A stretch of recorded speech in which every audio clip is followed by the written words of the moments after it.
All right. So yeah, it's been a while. It's been oh boy, View camera. it's been about 5 weeks since we last played. So we'll go ahead and do a quick recap.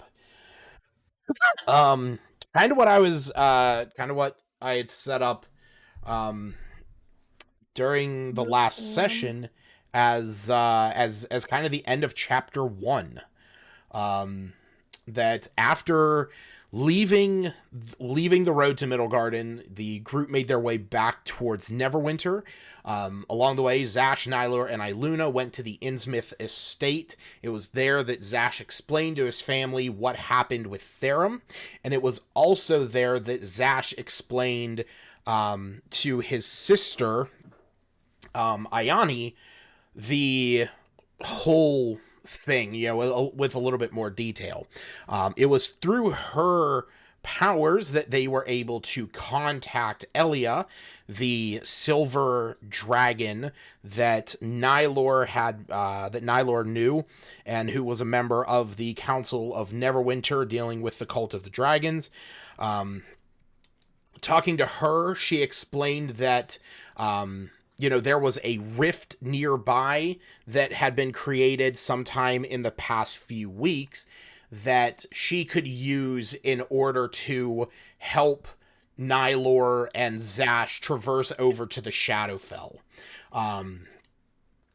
It was then that Elia and Nylor discussed some things about his past, and namely that, what happened to his family. Um, so, um, Bless you. appreciate it. It was a cough, but thanks. Okay. Um, so yeah, the group then made their way back to Neverwinter, met up with the rest of the group. And it was there that that the group met back up with Adabra, who was at the Temple of Moradin. I believe you guys did some. I think you guys did some shopping. I think Smith, Seftis, and Albina went shopping for a little bit while you were there, and then you guys took the you guys then gathered up Adabra, made your way back to Phandalin. It was along the way that you guys found a group of people sort of stationed off to the side in distress, as you heard that there was this big commotion going on over there, where a young, fat, little chubby boy had been trapped in a cave by some large underground worm creatures, where the folks had put some potatoes. I remember pulling out that random sentence out of my ass when I was looking for a random encounter. But as you guys made your way back to Phandalin, it was then that you witnessed what had happened to Phandalin, as I will pull back up on the map here, where you saw that Phandalin had sort of seen better days. The town was almost melted to the ground, similar to the way that the Stonehill Inn had been burnt when the Black Dragon cult had originally shown up looking for the egg. With that, you guys searched around for a little while. You also noted that the Town Master Hall was entirely encased in ice. You then went to Harbin Wester's home, searched around there, and it was there that you guys met back up with Tolbin Stonehill, the owner of the Stonehill Inn, and he explained to you that not too long after you guys had left, but a few days. Well, no, it was yeah. There we go. It was about a week prior, but a few days ago, the Cult of the Black Dragon had attacked Phandalin, and that the town was just the town had evacuated down to Axholm.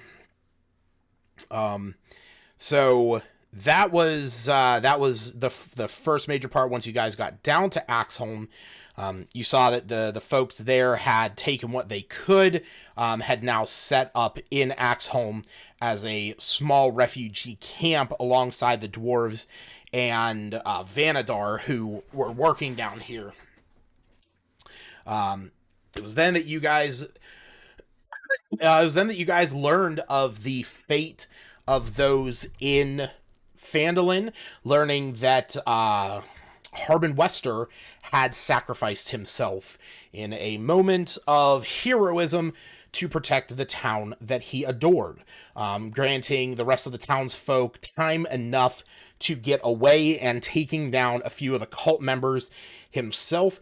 You learned that some of the townsfolk had fought back against the cultists, but weren't really a match for them. But folks like Asdalor and Lanine, they stood their grounds. They were able to keep everyone safe for the most part. There were casualties, though. And yeah, once they got down to the hall, once they got down to Axholm, that's kind of where they've been. And between oh god, I can't even think of her name. Zelene. Sorry. Between Zelene and Tolbin, they have been going up, sort of like scouting the town for resources over the past few days, just because they can turn into rats and scamper on up there. But it was shortly after this that the group had come across Elia, who had told Nylor and Zash that she would meet them down there in Axholm, and then she took you guys over to a small room where at one time out of game, our group had gone from 5 to 3 players, through a rift in the wall that was created by an extraplanar deity. And it was through the power of this that Elia was able to open up a portal to the Shadowfell, allowing for Nylor and Zash to step on through. They said their goodbyes, and it was after that that's where we're gonna pick up. Isn't there 6? No. I No? mean, there was Seftis, Iluna, Albina, Smith, Zash, and Nylor. So 6 to 4?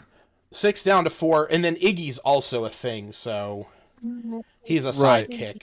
Which You went from 5 to 3. no, we went 5 to 3 to 6 to 4, with a +1 added in there at some point. Yeah. But Yeah. I was just saying, you just went from 6 to 3. I'm pretty sure it was 6 to 4. No, it was. Well, it it was started out 5 to 3, and then we went up to 6. right. And Right. now we're down to... I'm just saying when Zash and When Zash and Nylor just left, it went from Yeah. it went from 6 to 4. Okay. Yeah. So yeah, and like I said, that's where we're gonna pick up. It was as you guys were saying these goodbyes, there were 2 figures sort of standing in the back, like watching around the corner, this situation going on. I had a question. You probably might not remember, but and it might not be important, but when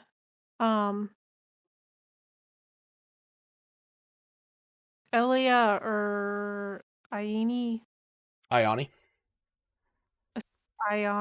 summoned Elia, they spoke in a language that none of us could hear. Well, none of Do you could remember? understand. Yep. Okay. It wasn't draconic being a dragon. No, it was not. It was to put it in a way that you It was in a language that kind of sounded reminiscent. Godlike. No, it did. It did. But I believe it was celestial. I believe that's what I was going for. Um, but if I didn't explicitly say, I was just curious. I probably was thinking celestial, but otherwise it was going to be Arcommon, which would be a language that is familiar, but is not something that you would hear full sentences spoken in. Even someone even someone as intelligent as Smith would probably have a hard time following a full conversation in the old Arcommon language. Okay. So Zash and Nylor just left. Portal just shut. Yep. And Elia's still technically here Elliot is there. She is with almost doubled over. You see that like beads of sweat are just dripping off of her and forming on her head. She's breathing pretty heavily as she's sort of taking it in for a moment, and she stands up. She looks at all of you and she says, "That was a lot more energy than I anticipated me having to use. This is going to make my travel back to the others a little bit longer than I expected." Yeah, Iluna would go to her, seeing that, briefly, and to check in on her to see she's okay. Oh, but if she said that, then she would ask what others. Well, when Zash reached out, when Ioni reached out, I was on my way to the Council of the Metallics. I must go and meet with my brethren, discuss the situations down here, dealing with the cult, and get their cooperation in the matter. It is a bit of a longer journey, but now with my energy zapped as it is going to take me a little while longer before I can reach them. Well, at least we're in a stronghold here in Axel. Yes, You can get your rest. Yes, I will probably not stay much longer. I am quite uncomfortable being this far underground. As you hear in the back, well, do I see them as Um, they're talking? Yeah. Yeah, and I- just for Leave her pretty Jared, quickly, just for Jared and Aaron, the two of you, like as you know, Albina and Seftis and Iluna and Smith and all of those, all of that group was making their way over there. You guys were out in that main hallway area, in that main lobby, and you had already talked to, Lenine, and she was the one who, when the group made their way back to this room, she sort of pointed them out, and she, told you guys that this was the group that she was telling you about. So Iluna would like take her leave from Elia after hearing her story. Where are? So as How did we she get says, in here? How did we get in here? you get in here going this way. Which, as you look to leave the way that you came in, you see two goblins standing there. I didn't see where you said. It didn't show up. where the two goblins are standing. Yeah, right here. This is the pathway that you guys take to get in there. Because otherwise you'd have to go the whole way upstairs and then, go back down a flight of steps. But you guys basically came in from this main central area through these like craggy tunnel back to this room. Yeah, I don't know why it's not showing a path for me, but Try refreshing. it's weird. Yeah, I had to refresh it a couple times because mine wasn't loading correctly. Anyhow, Iluna would go upstairs. Okay. Well, That is fair. you Back to is going the to. place Wait, where are you going? where we go. Upstairs. Okay. Yep. If Then it seems safe. Oh no, I can't move her across. you can't move her like that. I have to move her. Yeah, you can go up there. There's basically refugees. She wouldn't. Like, that's where she met Valdara in the hallway. Yes, and right now there is pretty much just a bunch of folks with like bedrolls and their sparse belongings that they could grab, just kind of like set up in this hallway.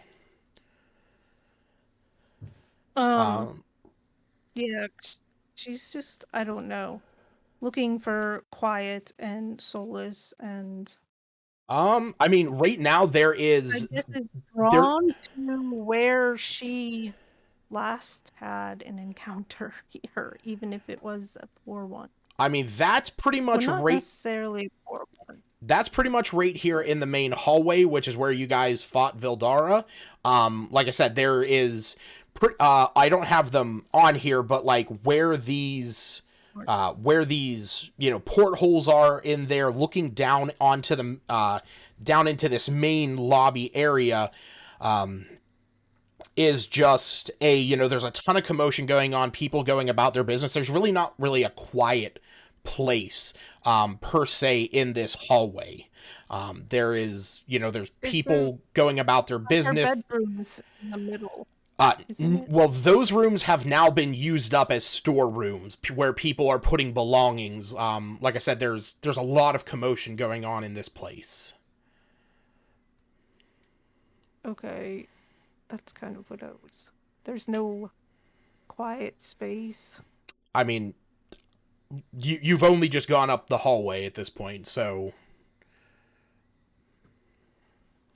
But what were you saying, Aaron?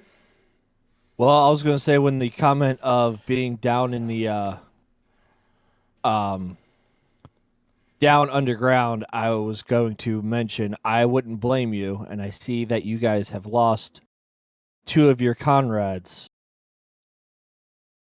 Yeah, so we'll say that you say that Iluna, you see this blue tinted elf sort of move past the rest of the group and make her way upstairs in the same direction that the human-esque looking figure who was down here saying goodbye to Zash, Vanadar, obviously. Yeah, you'll make that comment, and Elia will look at you, and she nods, and she says, "Yes, and I would like to get some fresh air, and I apologize." And she moves past you and starts making her way out this corridor past the 2 of you. Just remembered, Zephyrus drew his sword. It should look a little bit on the threatening side. The last thing that happened was Zephyrus drew his sword because people pushed through rubble and was like, and that was his immediate. Who pushed Don't through threaten rubble? me reaction. It was the 2 of you sort of making your presence known. Like Said making a noise, and the very last thing Zephyrus had his sword. Okay. Well, Cephas, do you still have your sword drawn? I do have my sword drawn. I'd probably be raging as well, if I'm honest. Okay. I don't know. So you in guys, your mind, you hear these are not the goblins you were looking for. Only you hear this in your mind. I was going to say, seeing the sword drawn and everything else and the little one going past us and whatnot, listen, there's no need for violence. we're here, what's the term I'm looking for? Opportunists. And it just seems to me that the opportunity just opened up that you guys could use 2 more. Still, not the droids you were looking for. Oh, for fuck's sake. Sorry, not the goblins you were looking for. And you hear this in your mind. Oh, the In my- reality of telepathy. Okay, I guess I'd probably shift position. I was thinking of message. a bit and just Oh, say, yeah, "Who yeah. are you?" True. Seftis just asked you, who are you? Well, this is where it gets a bit interesting, my friend. I'm me, and that is you. Trust me, you get used to it in about 5 years. Years. I'm still not That's used probably to gonna it. anger Septis. So he's gonna move up a little class and be more aggressive. And says, "I'm in no mood for jokes. Explain your business. Who are you?" No. I am you, and this is me. If you think that's bad, you should Oh meet my the rest God. of the crew. Unfortunately, You're getting very close to enraging the Warforged who doesn't. Whose companion who keeps him calm right now is not there. Um, Oh, that's why I'm standing in front, because Anyhow, I speaking, wanted to any ask. Sorry. I was just gonna say any form of stabbing of me just kind of goes through me. yes. Oh. So it's at Stabbing me. Seftis, as you sort of take this stance in front of the rest of the group, and before them, you see walking through the hallway. Elia has already walked out, and you see somebody that you guys recognize, but for Aaron and Jared, I will post a picture. You see this dark-haired woman. She is wearing leather clothing. And she's, she seems to be in about her mid-30s. She's a human woman. This is the woman that you guys talked to whenever you first arrived here, to sort of get, figure out what all had gone down. This is Lenine Greywind. She was the owner operator of the Lion Shield Coster and the master of the Phandalin Post. She comes out and sees this situation going on between Seftis and you, and she says, "Okay, hey, whoa, relax, big guy, relax. These two are they came to me. I'm sending them to you guys. They were here to help us. So you can put that away, all right?" So earlier when I was asking if slowly it doesn't lowers his seem like sword. there's a place to rest or not, Mm-hmm. because if it looks like there's too many people, she'd go back down. But I mean, you have to kind of consider it's like a town's worth of people are now like sequestered into this place, and there were already a bunch of dwarves down here working, so it's become a very cramped, like, tight hallways. I mean, the hallways are only 10 foot wide as it is, but you kind of have to imagine like, tents being well, not necessarily tents, but like bedrolls just kind of being set up here in these hallways, where families are kind of huddled together.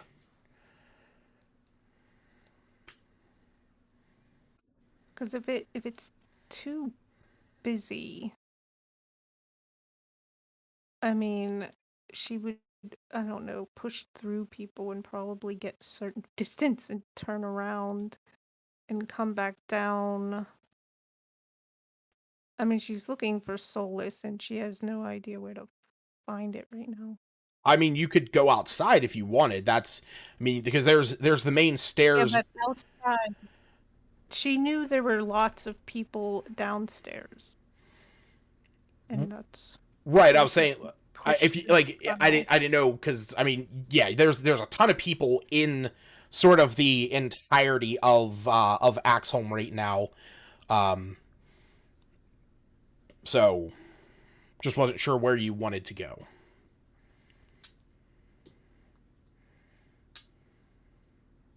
So you is going back to down, mention. but she'd probably show back down not long after like Lenine shows up. Okay. Yeah, I'll keep going with them, and then I'll let you know whenever you pop in. So you said Cephas that you put your sword away. Oh yeah. Yeah, his lowered sword is Lenine, you know these two? Who are they? Well, as they said, this is me, and she points to a goblin who is wearing. They're both wearing gray clothing, but you can see that he has a pirate hat on. And that he has a fairly fit body. And then she points to the other one who's wearing robes. Again, the same color gray. And she says, "And this is you." Who looks just like me. Yes, they look identical. And she says, when we were attacked, shortly after they arrived down here at Axholm, they witnessed the events that unfolded up in Phandalin, and they came down and they said that they wanted to help because they had. And she sort of looks at the two of you. She's like, "You said you already had a run-in with this cult, right?" Oh yeah. To say a run-in is putting it bluntly. We're pretty which much. time is the one you want to know about? Yeah, there's been a few. They're kind of bad for business. Yeah. Very much so. Hey, me. What kind of hat do you have on? He just turns and stares at him and just not falling for it. Hey, he's gonna say to the party, I don't know what kind of hat that is. Do you guys know what kind of hat me is wearing right now? Sakes. Don't. That's all me says. He just turns to the party and just goes, "Don't indulge him. It's been a very, very long boat ride." They need to see it at least once. Let's do it on another day. Albina just looks at him. And Lenine. Killjoys. Lenine looks at you and Yes. she says, "Yeah." She says, then she looks up at Cephas and Albina and she says, "Tried to get me to say the same thing." She just shakes her head. She says, "But if and we'll say that it's at this point. That Iluna makes her way back down the stairs, and she says, "But if you would not all mind joining me, I have a question for you, a proposition." Is this about moving all these people out of here? That's part of it. Hopefully, find a new home in town for these fine fellows. Well, that's the matter at hand that we must address. And so she, all those that are willing, to follow her.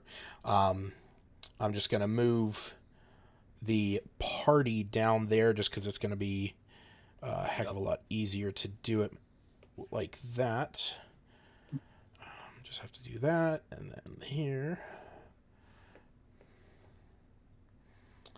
Place party. There we go. And you guys will see that you are now down in the bottom left. Bottom left. Mm-hmm. Is that a door? Is that white thing a door? Yeah. So basically, she she takes you guys through the halls.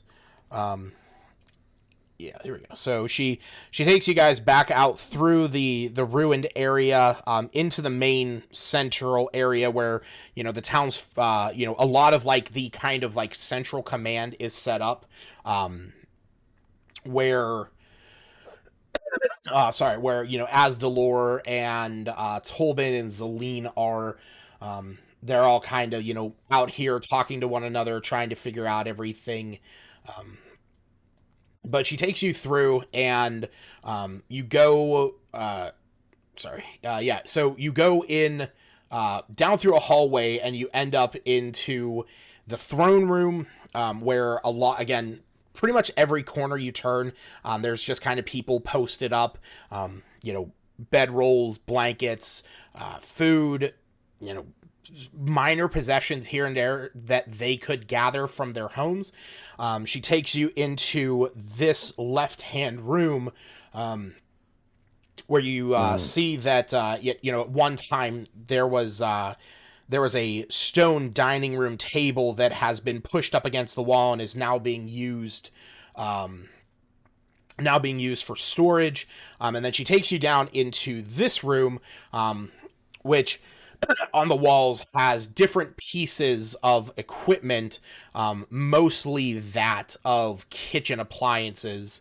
But again, there's just kind of stuff that's been brought in here, and she shuts the door to the kitchen, shuts the door to the dining room, and she says, "Okay, I just needed a place where we can discuss what is going on."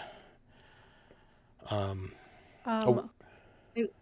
Luna would definitely have no idea why she followed any of these people except Lenine is leading. well, like I said, you don't have to be down here if you don't want to be. If you wanted to go out and go somewhere else, you can. Well, she would have said wait before Liline started taking us to get caught up. Okay, so She wasn't around with with the whole me and you. I mean, you caught the tail end of it. You basically saw her say, hey, like, let's go. I want to go and talk to you guys about what's going on. So, I mean, we can say that you talk with her along the way over there if you want. This way, you sort of get the truncated version of what was sort of discussed already.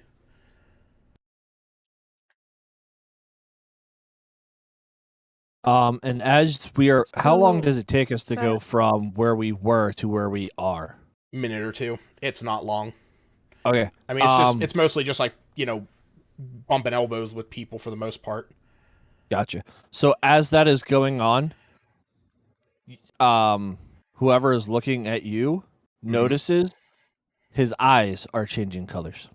Okay, to what? I don't know. Just something. I think he just means they're kind of changing rapidly almost. No. So no, like, he's casting Turkey Farmer. similar will be happening. Yeah.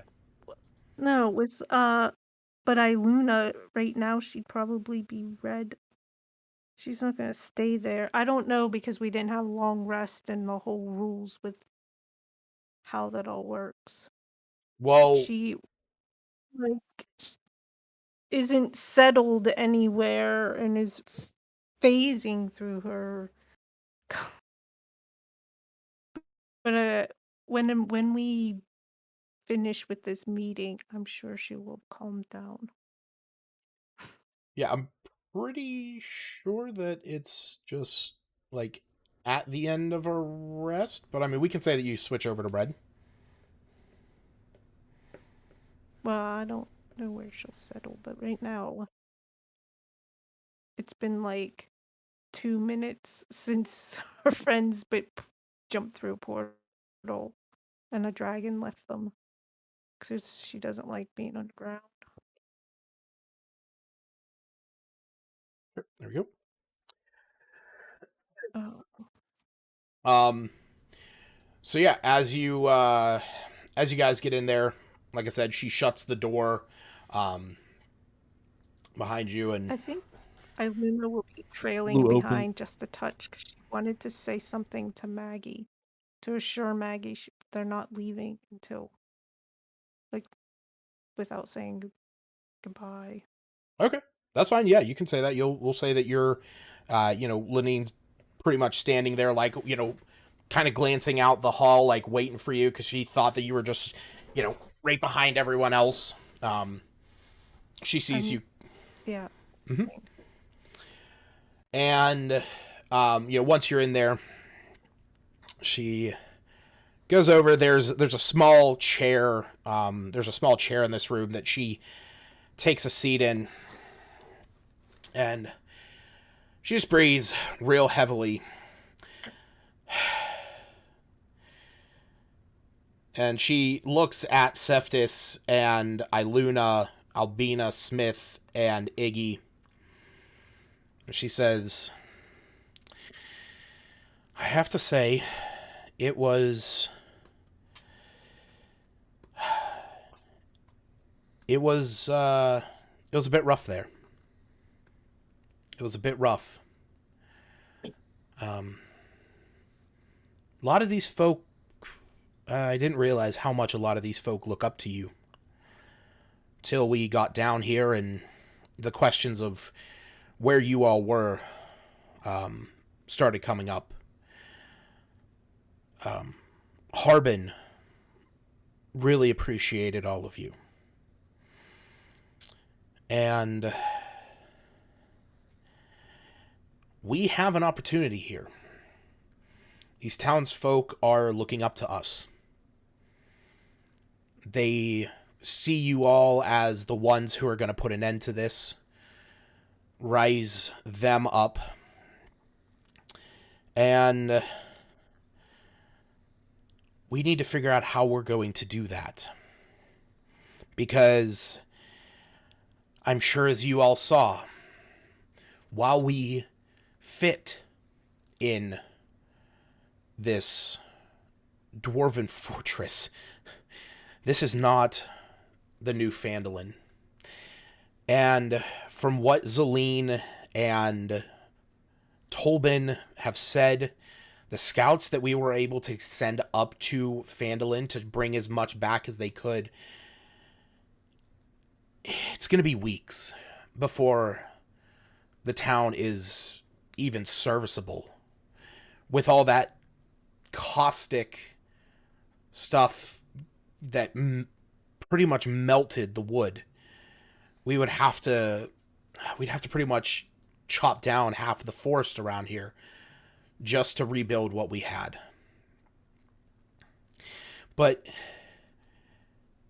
didn't you say something about another town nearby? I did. There was a fishing town not too far away that's slowly getting a force together and rebuilding what they have and whatnot. These cultists aren't exactly a localized problem. No, Iluna would speak up. Never Ember wanted us to go down to another town, Leylon. That's actually the fishing no, town I was talking about. It's not just here. Ironically we didn't know much enough. about it. Ironically. Jared and you, go ahead and the two of you roll me history checks. 3 shitty. Yeah. Soft 20. Yeah, you guys, I mean, being opportunists and sailors in the region that you are, you're both familiar with Lylon. It's not a big settlement, to say the least. It is, there's a standing monument there, that used to be an old wizard's tower. It's rough. you sort of get this image in your mind that kind of looks a little bit like this in the chat. But Oh, it's just Tortuga. sure. But you guys, like I said, like you said, there's been a small force that has been building up there, that is looking to rebuild Lylon once again. It's not yet in its, final stages. There's still a fair amount to do, but you think that, at least it's an option. Might as well take it down before it rebuilds completely. Wait a minute. Yes. I mean, you two aren't from there, though. Oh no. We are from all over. In a See sense. his hat? See his hat? That is what we do. I just want to say, when I want to believe that when you says that, he says we are, like, he waves his hands like we are from all over. Minor illusion. Yeah. Extended fingers. We tend to not stay in towns too long, whether it be we get chased out or an opportunity pops up in another town. Or we drink all the rum. That too. Like, come on, somebody say it. Like, who drinks all the rum? Captain Jack Sparrow. All right, what is he? He is a... And when you say this, you all think back to this. You all think back He's trying to this. so hard for this fucking bit. You all think back to this thought of this legend that, for some reason, all of you have 100% heard. That is of an Aarakocran pirate that was, modeled after a sparrow, whose name was Jack. We all heard of the worst pirate we've ever heard of. Boom. And what was his name? Oh, for fuck's sake. What was he? I hate you, Aaron. What was his occupation? On second thought, Lucas, I think I want to drop the item. Alcoholic? So, Iluna didn't catch their names, did she? No. No. So where are you say from? this word, and I will tell you my name. How did you end up here? On a ship. Yeah, we had a ship. There was more to us. We're just the only two left. But we were on a ship. We were doing some business. Thank you, Smith, for killing Aaron. That doesn't even close to come killing me. You want to go with that, Smith? All right. Is that working again, or what did you do, Smith? Don't waste your good fireballs. But all of a sudden, Smith's just like tapping his staff of fire. Like, why do I feel like it's like a third empty? Just like, just a massive fireball just explodes out. Oh, there it goes. We mostly travel around and everything else. I'm me. This is you. It gets a little complicated. You'll get used to it. The rest of the crew had interesting names as well. I was very cool. I'm Luna, as she heard the first syllable of her name and is getting confused. No. I was the original captain before, may he rest in peace at the bottom of the sea, before we had an incident with, or one of the many incidents with the cultists. Yes, the cultists. So shall I burn in hell for all eternity? Agreed. What is our plan then? To kill all the cultists. I guess we're all on the same mission, so I say we can Welcome. easily bring these group of people up to Lylon. Like you mentioned, you have to go that way, and sounds like we're trying to find a town. So what's perfect in a town that's already rebuilding? Then we can Never rebuild it the moved way the that whole the town townspeople want it.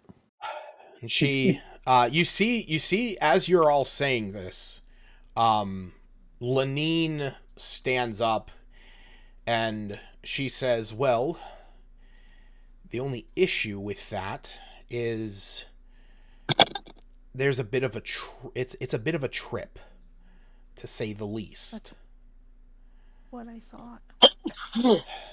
And Do we even have enough like wagons or transport?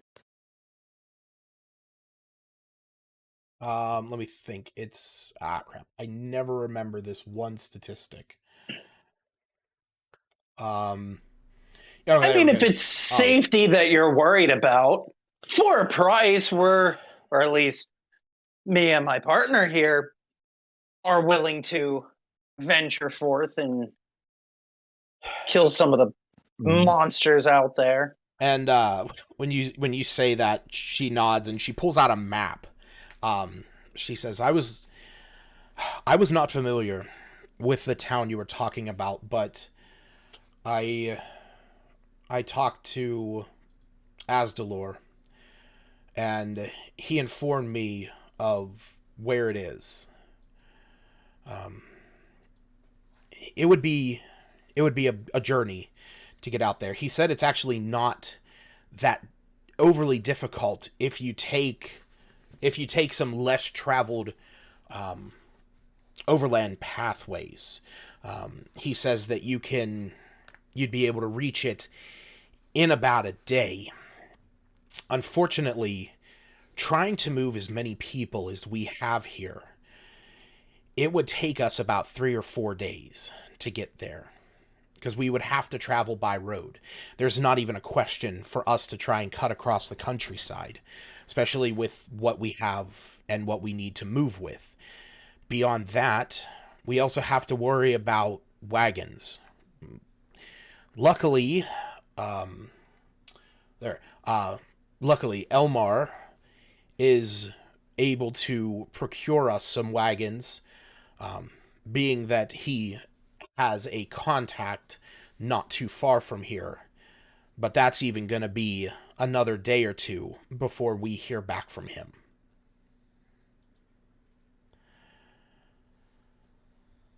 So Can I see your map? we are just Yep. yeah. You is Hey, going Luna to would- try to copy the map. Oh, yeah. We- That's right. Luna has a map too. It I- should already have Leon or whatever marked. Yeah, on you it. have it. You have it on there from whenever Lord Neverember marked it. You pulls out. Don't you have that item, or did you not take that? Which item? Oh yeah, there it is. Yeah, the map case. Yep. Yeah. That's what I was just double checking. That's why I was like, I'm going to make a copy of a map. Yeah, you guys see he pulls out a map case that looks semi-similar to this, with a slew of papers in it. And You have lots of mostly of the sea and islands off the Sword Coast. Yeah. Well, this is going to be a different one. I've never done one of these before. But yeah, Might take me some time. So yeah, if you like I said, if you look at the map that I did put up in the chat there, it is to the south, and just keeping in mind each one of those hexes is 5 miles, so it's roughly 55 miles there. Being that overland travel takes quite a longer time than just walking yourselves. It would be something that is going to take a few days to get over there with everyone. But Lenine like I said, she hands over the map, lets you copy it down. And she says, it's just... He's also going to make his own little like personalized notes on his map as well. Yeah. So, but she says, yeah, that's fine. She says, but I'm not sure if they're going to be able to accommodate us. That's my biggest concern right now. If Never Embers suggested they're having a cult problem right now. Who would be the biggest influence that they would praise in that town? Religion-wise? Yes. You roll me another history check.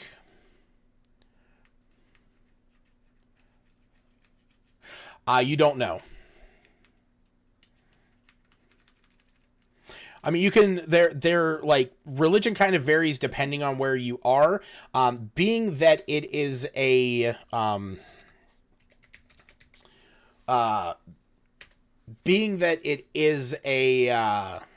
fishing town, they probably are going to worship gods of the sea.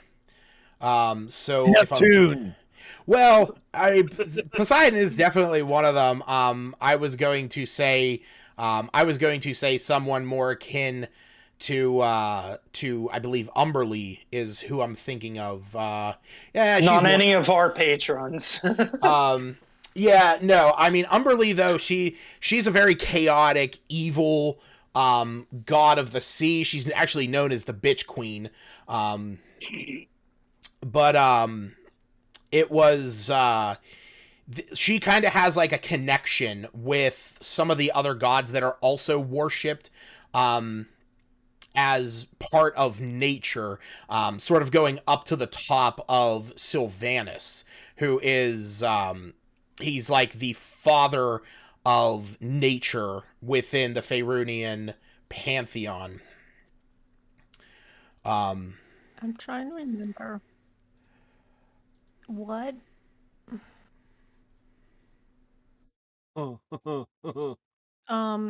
We were told about that little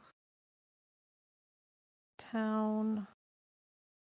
Player. What you guys, if I'm not mistaken, and I mean it's been a while since we had that when we had that conversation, the main thing that you guys were told was that it used to be it used to be a town that, you know, was serviceable, that people lived at, business was conducted at, but over the years there has just been, you know, like times of times of siege and then times of rebuilding. But right now, wanting to really bring together the Sword Coast, they Neverwinter and Waterdeep wanted to have a place that was between their two cities, that had a little bit more of a standing. So Lord Neverember had actually sent down one of his folk. I believe her name, there it is, Griselda Copperrot. He had tasked her with overseeing the construction of it. Okay. So, I think that's what Iluna. That's kind of what I was trying to find, so I could actually say it in character.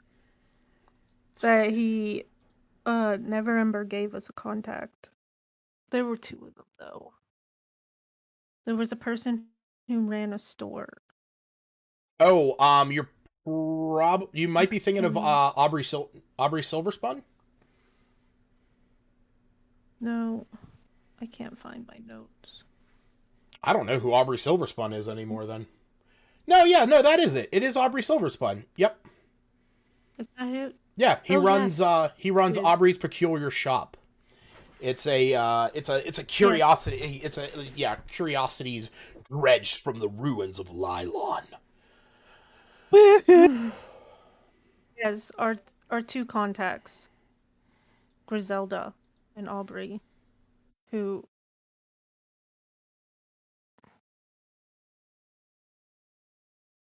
Yeah, because Aubrey is never emerged from with- Luskin. Yes. I cannot find that in my notes, which is annoying because I definitely typed that name down. So, oh, sorry. I moved my character.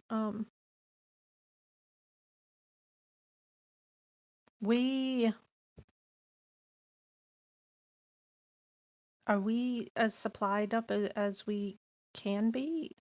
Is there anything we would need to come to do our work ahead of moving the entire town? Are you asking this to Lenine? Yeah. Um, she sort of shrugs her shoulders. She says, "It's honestly not something that I have discussed beyond talking with Tolbin and between talking to Asdalor and Tolbin and Elmar. We don't want to get people's hopes up where there is none.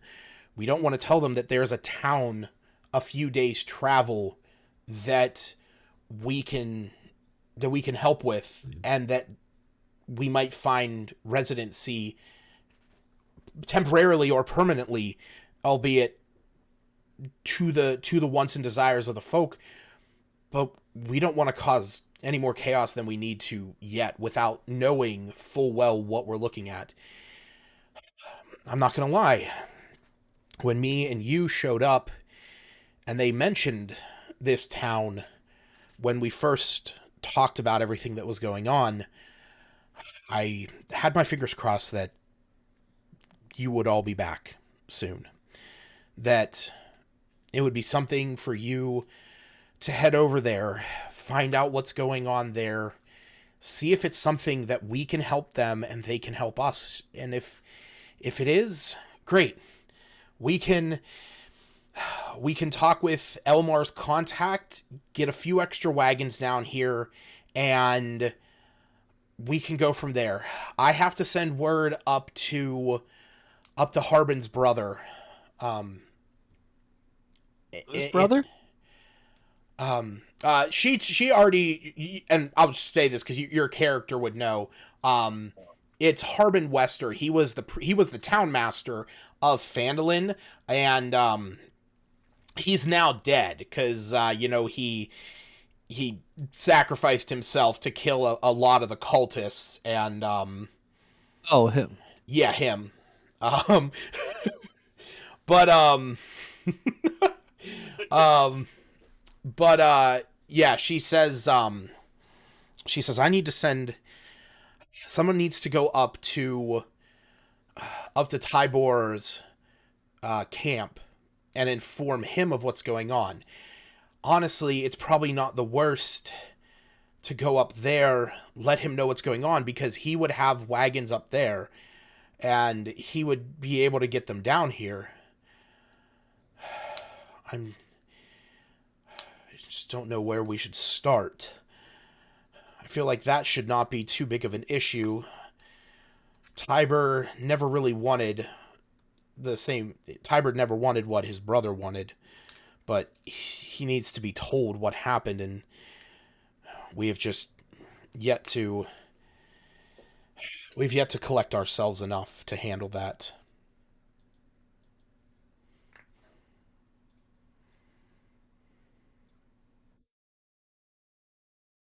So yeah, I think the best bet would Well- be for us to check out the town, clear it out, see if they'll allow more occupants and rebuilding, and then come back and inform y'all. Before getting more wagons, I mean, if the cultists are down there, that town may be worse for wear than this fortress. At least the fortress is strong and safe. Very true, but nobody wants to be cooped up underground as it seemed like you were trying to go for some fresh air earlier. Yeah, it feels a little stuffy in here. No, Iluna would definitely still look antsy this whole time, but trying to make a plan because leaving isn't gonna do any good without a plan. So, Cephas, I guess Albina's quietly contemplating something. Smith, Well, do you agree? We go to Leland? Yes. Septis doesn't like being underground either. Keeps banging into walls. Yeah. Regardless, we need to take action. This town needs us. So it's get more wagons or make sure the next place they try to find safety is safe. Yeah. So, you is going to make a 1 foot cube of non-living material chill for 1 hour while we were. So. For what? You all as soon as he's done making this map, he rolls up the map, he puts it in his case, and you just see him like going up to like a tea kettle, and you just see the slightest amount of condensation just kind of forming near it as the moist air is kind of hitting the cold metal surface. That should chill up the room a little bit. Exactly. Son of a bitch. Do we need it? I mean, you're underground. It is chilly as shit in here already, and you're just making it worse.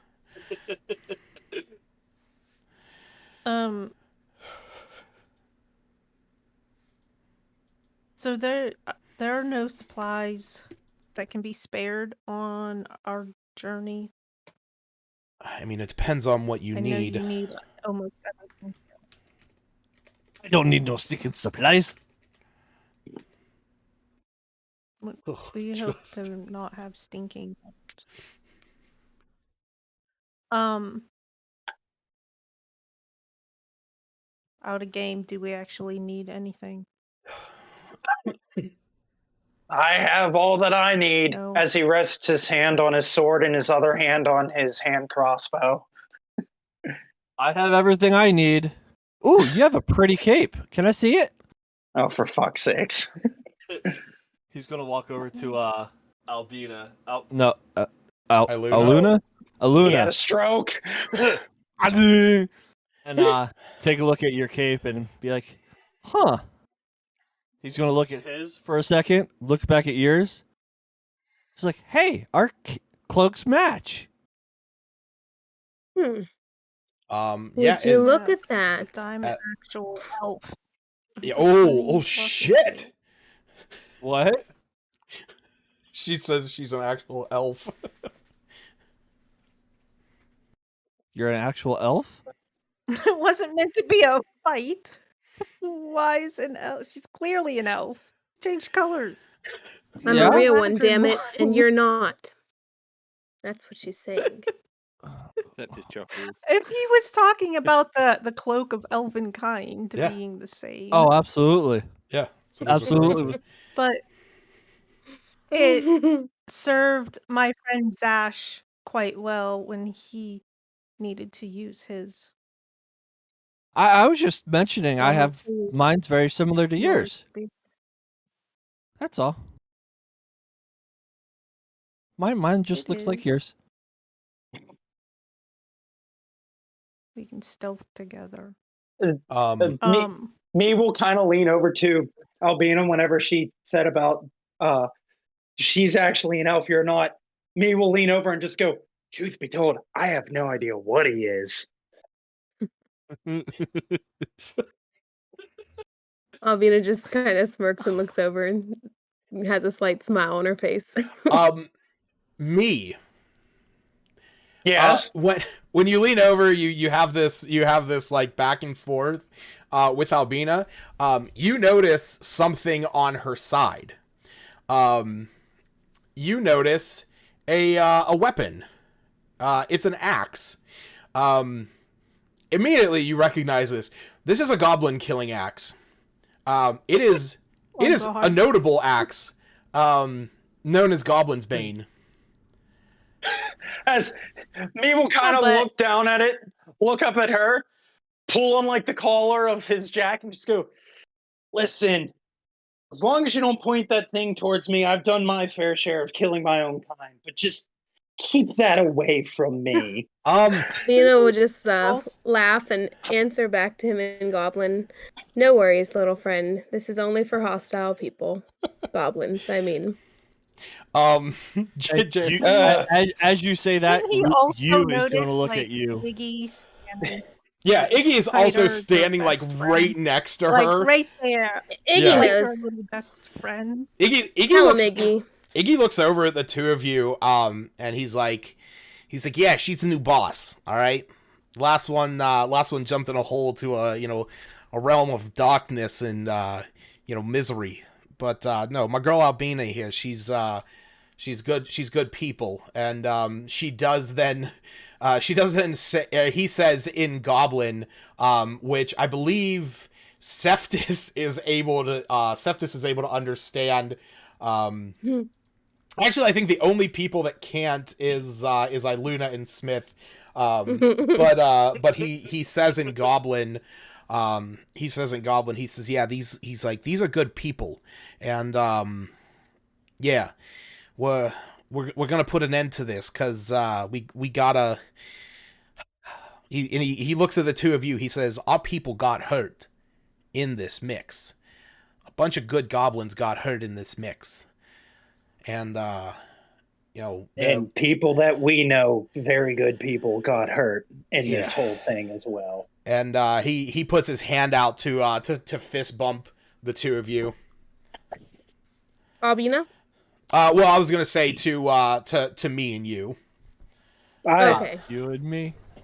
Me and you. I fist bump him back. All right. You will as well. All right. Hey, me, do me a quick favor and roll me a Arcana check. Oh God. Why is me doing that, not you? It's there's a reason. Because I discovered critical plot, like accidentally summoning a white dragon. Yeah, never mind. It's not a big deal. I was gonna say, if need be, I can quickly take a nap and change my proficiency. It's true you could. It's true you can. Stupid fucking abilities. What a broken class I've come to find out. One that's from the PHP that I overlooked for years. When you told me about this subclass, I was like, oh, what source is this from? Did I add this in Homebrew? Did you add this in Homebrew? No, it's not Homebrew. Oh, it's in there. That's just in the PHP. Oh no. You just overlooked it. I saw it. I'm like, I like this. I'm gonna use it. Which and actually, you're just realizing the bullshittery. Yeah. I think they did update some of it in Tasha's, but neither here nor there. All right. So. Yeah.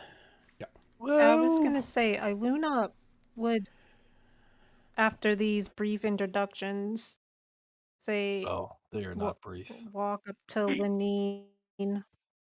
Yeah, they should have been. What was I gonna say? I don't know. Something about Leylon or whatever. No. Or Aline. Sorry. She was going to Lenine to say, we'll together with your, she doesn't have troops, but what she has, like, men, crew. Not really. Scout. She has. I mean, Asdalor has his other scouts, and they Okay. do Yeah. respond to Lenine. Like they do update Lenine, but it's hard to say that they are troops. Eileen 100% sees her. She's the new town master in charge. Yeah.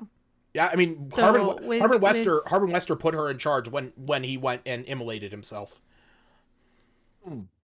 She would have seen her in charge, regardless. She kind of was already. As the Lord got the little friends massacred. So Why are you calling him out like that, Stacy? He didn't do nothing. no, she didn't say this out loud. Are we getting massacred now? Nobody. Hey, got look, massacred. those You goblins don't know did not have to drag that Manticore body. He only asked. He did not command. Oh, anyhow, it's just perspective. She was just gonna say it with what between your scouts and yourself and Asdalor and anyone else here, you should probably be able to hold down the fort, as it were. Yeah, well, while that's why we clear haven't sent out anyone yet. When me and this you brought up the county idea itself. of the other town, Asdalor knew about it. He knew about the town, and it wasn't something that we could risk sending all of our scouts over there. And honestly, it's with seeing a group such as yours walking up with this offer, showing an amount of force coming to help them, they might be more persuaded. It was why we were holding out hope that you would be coming back soon. If not, we would have done what we had to do. I guess I just need to make arrangements now to send someone up to retrieve Tybor, or at least know what is going, let him know what is going on, and let him know what happened to his brother. Yes. Yes. I mean, I won't speak for the group here, considering I just met them, but if you go up there and fetch him, if you guys are willing, I say we go to that town and investigate and see if they're willing to take some townspeople in. I'm willing. We already agreed to Never Ember. It was our next stop. And we now have even more reason to get down there.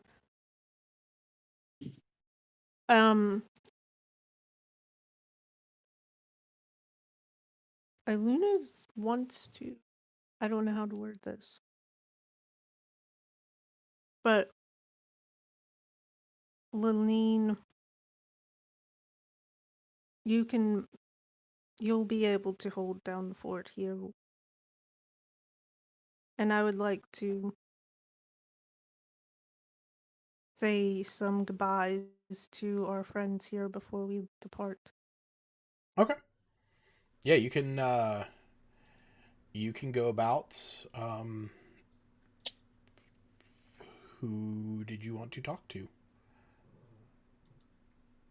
I bet you can guess. Maggie. Oh, yeah. Yep. I mean, I can assume you want to talk to Maggie. Who's Maggie? That's about it. Maggie is best friend. is a young girl. Bracelet. That's for us and me to find out. I mean, you to find out. Oh, you're you. I'm sorry. Yeah, I'm me. That's you. Sorry, guys. I'm bad at learning new names for the time being. Man. Oh, wait Glad- until you I'ma meet the call you. original pirate captain, I. Ha ha ha Uh-huh. ha ha! You said it. Oh, he did. He did. No, I didn't. That was out of character, you asshole. Was it? Okay. Are you sure? It was out of Yeah, because Hannah was saying she's I bad. just walked I'm away. assuming Hannah was out of character. Was Hannah I saying know out of Albina character? was just talking to you guys. Yeah. That was Albina completely. Yeah.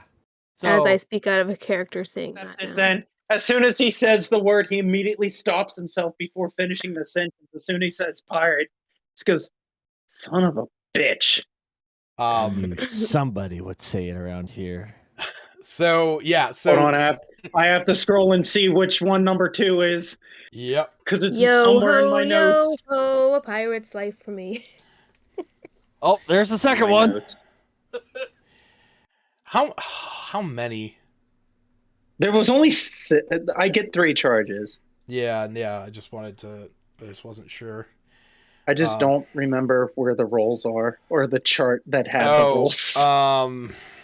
It was, here it is. You rolled a 2? Yeah. Okay, so the moment you say this, you see this this, like, suddenly there's a little bit of movement underneath Me's hat. I knew it. And like after a few seconds, like, you see Me, he's like are you trying to, like, keep him under? Oh, very much so. I'm holding the hat down as I'm just grumbling about how it's a cursed hat. And I can't believe I got it from the original captain. And the only reason I won it is because it signifies who the captain was on the ship. Right. So as soon as this happens, you see him, like, sitting there struggling for a moment, but as he's struggling against this, you see a blue mouse fall out of the hat. And all I was thinking was rat. And alongside it, you also see a slice of apple pie fall out that the rat begins greedily eating. And Lenine sort of there for an hour. Lenine sort of pauses, and she looks at you and she squints, and she goes, "Did that just come out of your hat?" It's a cursed hat, as I'm a very cursed man, and that's why I try avoiding saying the word as much as possible, as just saying we are business people that tend to live on a ship. I got the hat from our old captain, and I'm still sure that this is just a prank, that he cursed the hat in his dying words. That's Iluna would Hey, blink Cap. an awful lot. Hey, Me. Shut up.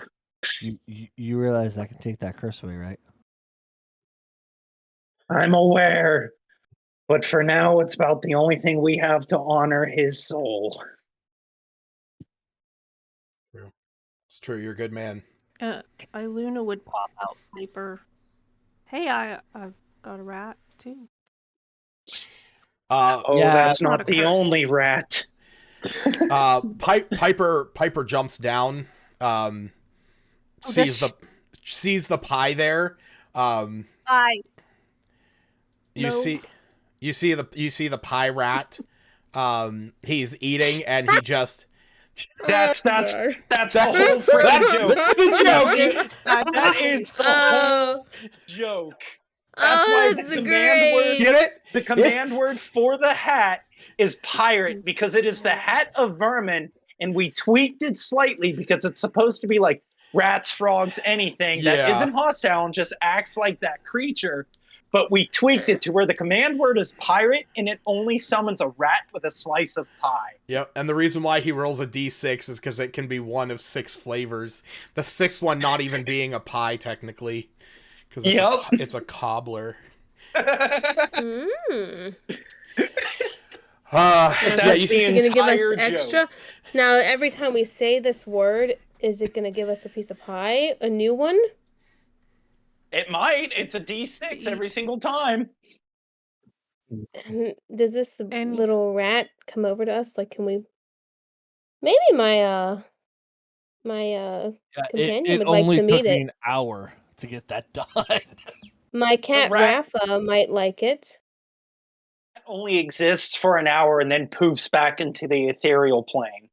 Oh, it's not even real. Okay. Nope. Well, it acts like a real rat. You can touch it and everything else. It's just after an hour, it just kind of poofs from existence. Or if you kill it or eat it. So if my if it hits 0 hit points, it vanishes too. Oh, I was saying that in character. If you kill it or eat it. Yeah, me will explain the curse of the hat and just say, word of what we are is the command word for this magical hat that our captain left, and it summons that thing with whatever, and it always seems to appear for an hour and then it vanishes. Gary's back into your hat. And Iluna will call Piper back, hoping she didn't eat too much of that. No, didn't eat too much. Curious pie. I'm gonna see if I can find Maggie. Okay. And Yeah. when you're ready, we can head out. I was gonna ask, what on earth time has it become in game? I don't even remember if it was like. I'm gonna say at this point it's about 4:00 in the afternoon. You guys have been down here for a little while at this point. So Lucas, for critical plot reasonings and my abilities, I need to know what time dusk happens in this area. It's gonna happen in about 2 to 3 hours. Okay, so dusk is always about 6 or 7-ish or so. Yeah, but it's at least at this time of year, it's around 7 o'clock. Okay, I just need to know because all of 90% of my abilities reset at dusk instead of dawn. Right. Yeah. Here's I know that it's in here, but if you go to the pinned comments in P5, I believe. No, it's not in there. Hold on.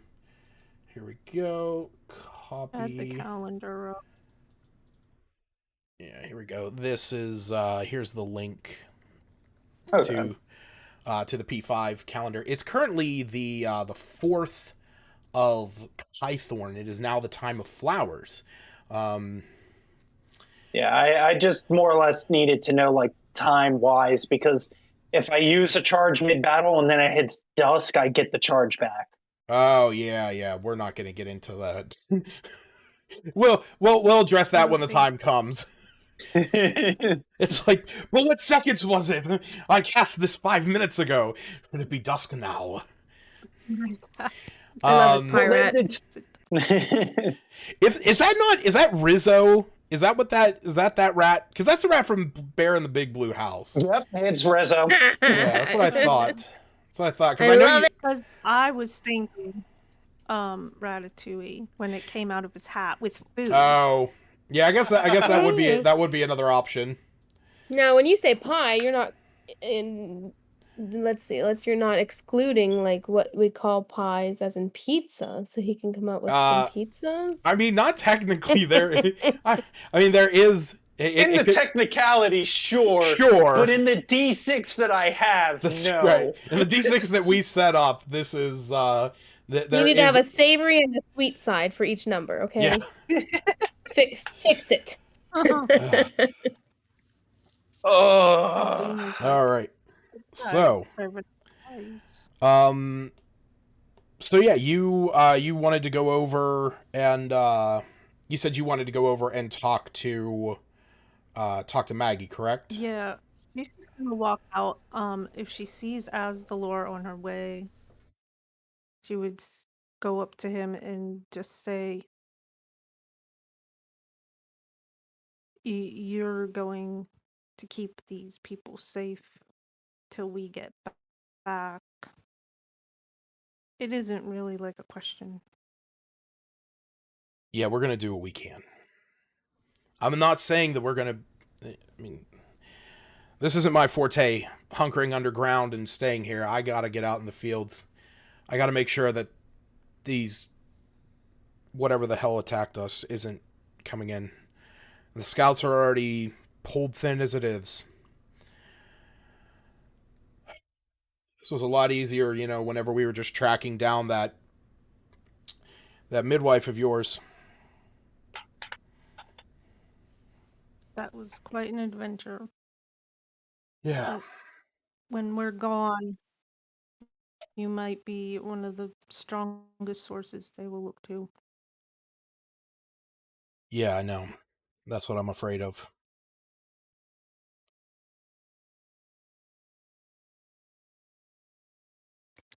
Well,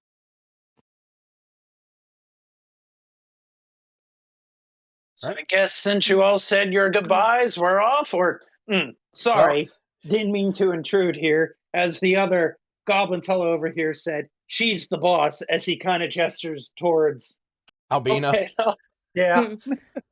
Few more minutes. Few more minutes will do. the goblin. She kind of Elena. puts her hand on the handle of her axe. There you go. Just a few more minutes. This is difficult. We have the boss of the group and pirate captain.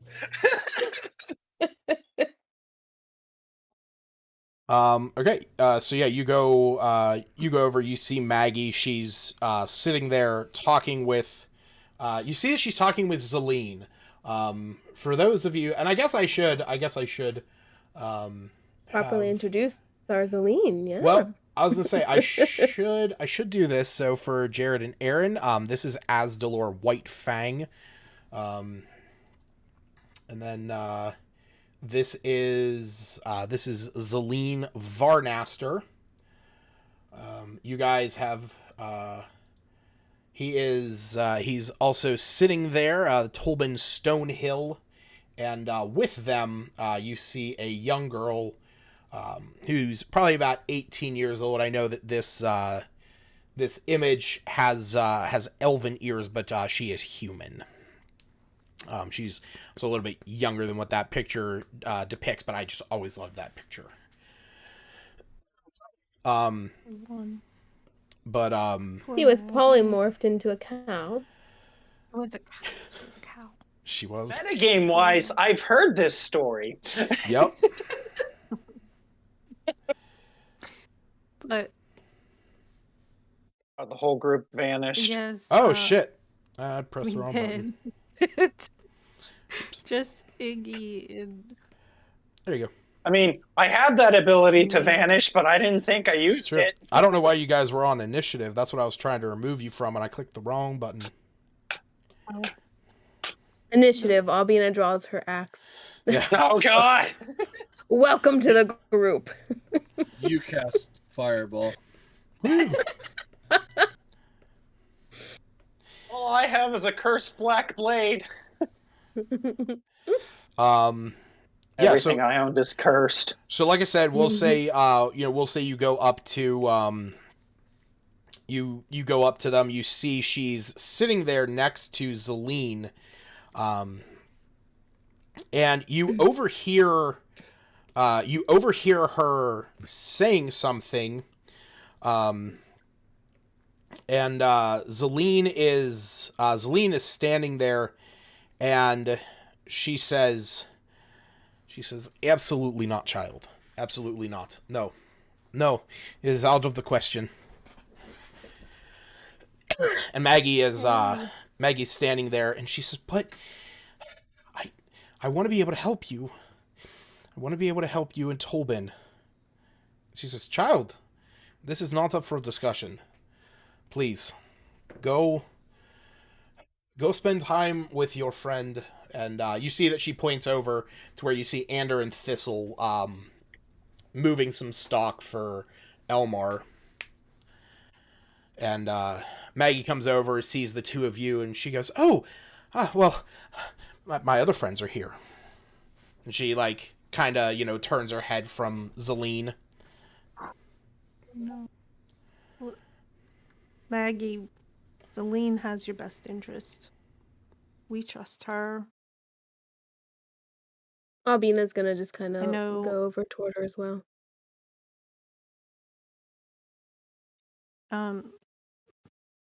Maggie, I know we haven't been back very long, unfortunately.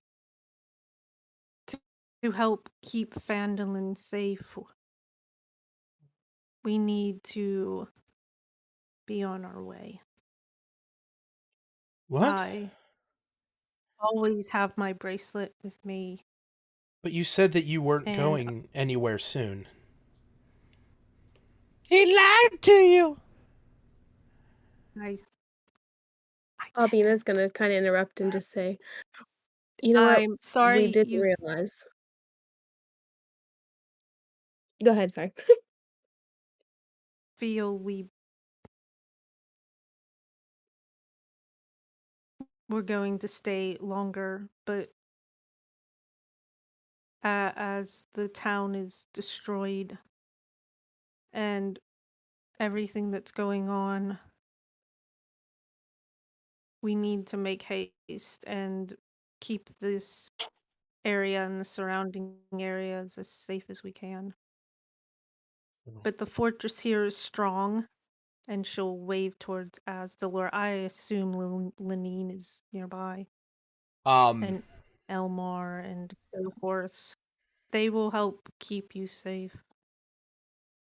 You see that, she has quivering lip, tears in her eyes.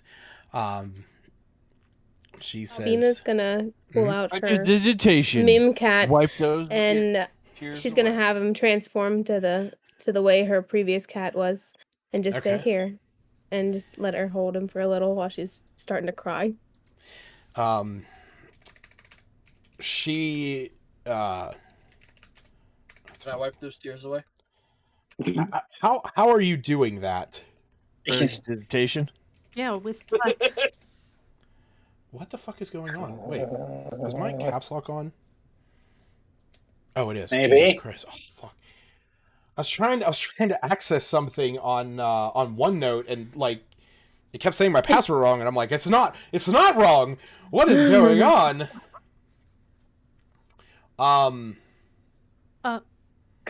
Albina just kind of like gives her a little embrace, hugs her, and pulls out Rafa, and has him transform into, you know the deal, Rafa. He gets back in the shape he was previously. Yeah, you hand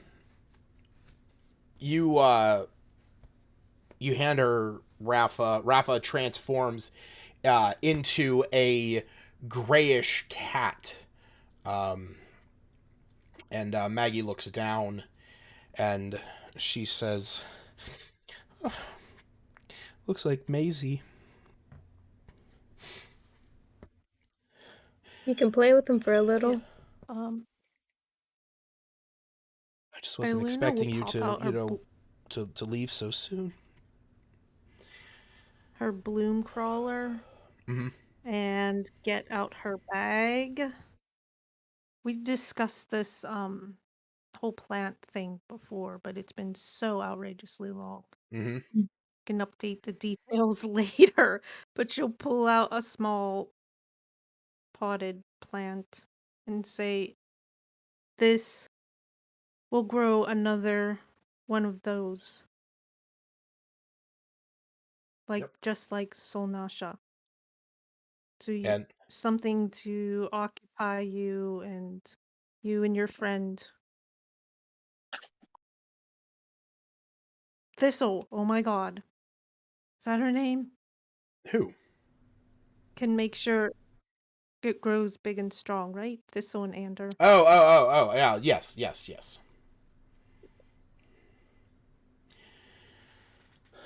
And she takes a breath. Days it's gonna take.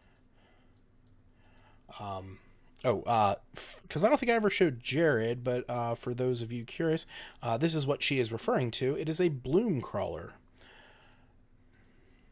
Nice. Such a cutie. It's basically a Bulbasaur. Bulbasaur. Yeah, it's unlike that. It's things like bloom crawler. It also has some berries growing on it, but It's true. I'm gonna leave them there. Are they good berries? In They fact, they are. soul berry. It's true. And this is Rafa for anyone who's wondering, but right now he's gray. Oh, oh, look at that. I love that cat. I found it one day and I was like, this is Rafa. I'll say, I know it's in a box somewhere, my actual physical Mim cat. Yeah, I can't remember where I saved that archive. I had it somewhere around here, but it's somewhere. I constantly have to bring up different things because God knows Jared goes through companions like a child goes through toys. Breaking them. There we You go. know, There this he is. character doesn't have weaponized depression yet. It's true. But... It's true. Yet. Yet. So you see that you see Maggie. She sits down on the ground, letting Rafa kind of just prance around and play around her.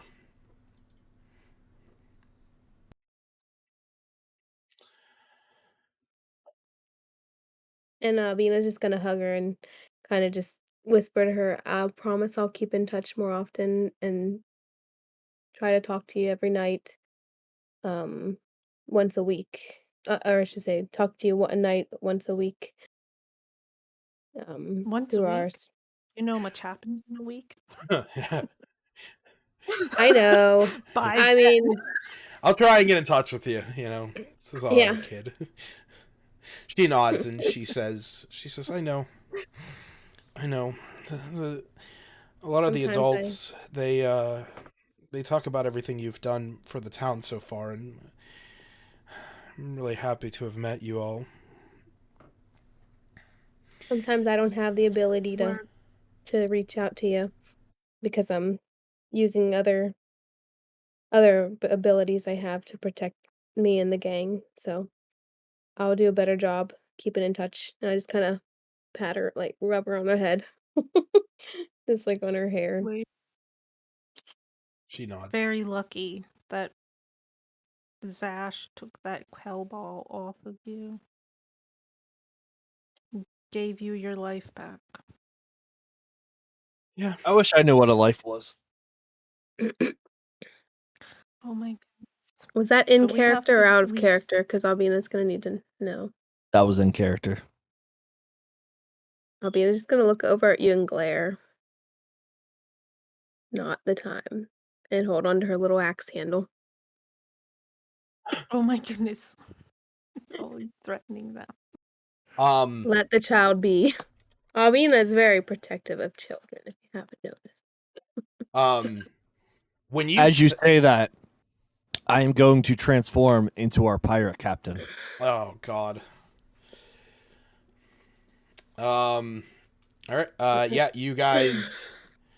Oh God, is this the Aarakocra? Yes, it is.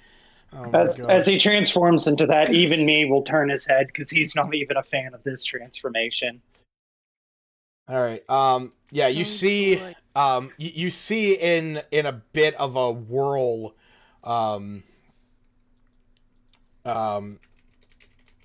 Yu's figure changes, and is now more. Now resembles more a green feathered Aarakocra. Oh God, we actually made that official. I completely forgot I cracked that joke earlier today, and you made it official. Steve got it. You're kidding. That's so great. I completely forgot that we had that stupid joke. I cracked that joke earlier, and we made it official. Yep. Anyhow. I have an out of game question because I've never actually used it before. So Iluna is proficient in using a disguise kit because of our accord with the council. That's how that came about. Yes. I've never Well, attempted to use it. I don't but- believe you ever made a choice.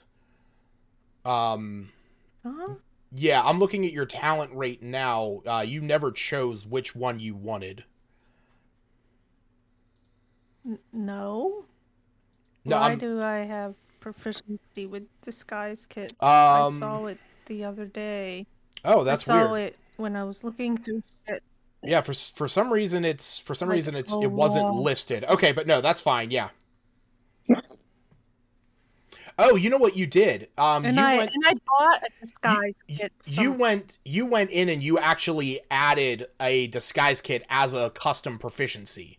If you actually, when you go under your manage feats, under talent, you can actually select that as a different thing, and it'll go under there as as Harper knowledge. Oh. So that's fine.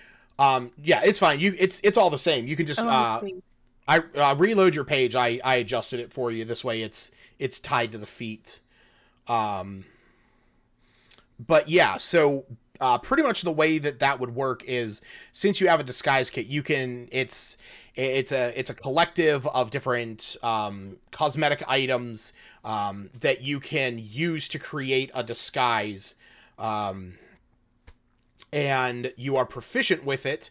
And when you make the check to use it, you can add a D10. Or no, I think that's actually after you roll any. Oh yeah, that's just something else. So yeah, you just gain proficiency with this. So. Because yeah, the D10 is for any intelligence ability check, but that's separate from the disguise kit. So yeah, you have proficiency with the disguise kit. Yeah, I don't know how far that goes into creating a disguise, I guess. Because in my head, she would be wanting to look like these cultists when we got near that. But if it doesn't disguise, I don't know. So it's not. Yeah, It's I don't know how it's meant to work. Basically what it would do is you would roll to try and make a disguise. So again, this is going to be something that allows you to change your physical appearance. You would roll a check, a tool check with it. You would be able to add your proficiency because you are proficient. That would then determine the effectiveness of it, which, when the time came for that disguise to be called into scrutiny, if you were wearing it, the effectiveness of it would alter your DC. You know, if you made a very poor disguise, then your DC would be higher. If you made a good disguise, if your initial roll was higher, then your DC to deceive would be lower. I guess my question is, the elaborateness isn't taken into consideration. Like, if I'm trying to paint my face so I stop looking blue or green or red and try to just look human, or cover my ears to look more human, that seems slightly less elaborate than like an entire costume. Sure, you would just have to take into consideration. No, it is. You have to make a skill check using your tool. That's specifically how that works. No, but if it's a more elaborate disguise, does it make it more challenging? Yes, the DC goes up. You have to roll against the DC that I would determine in the moment.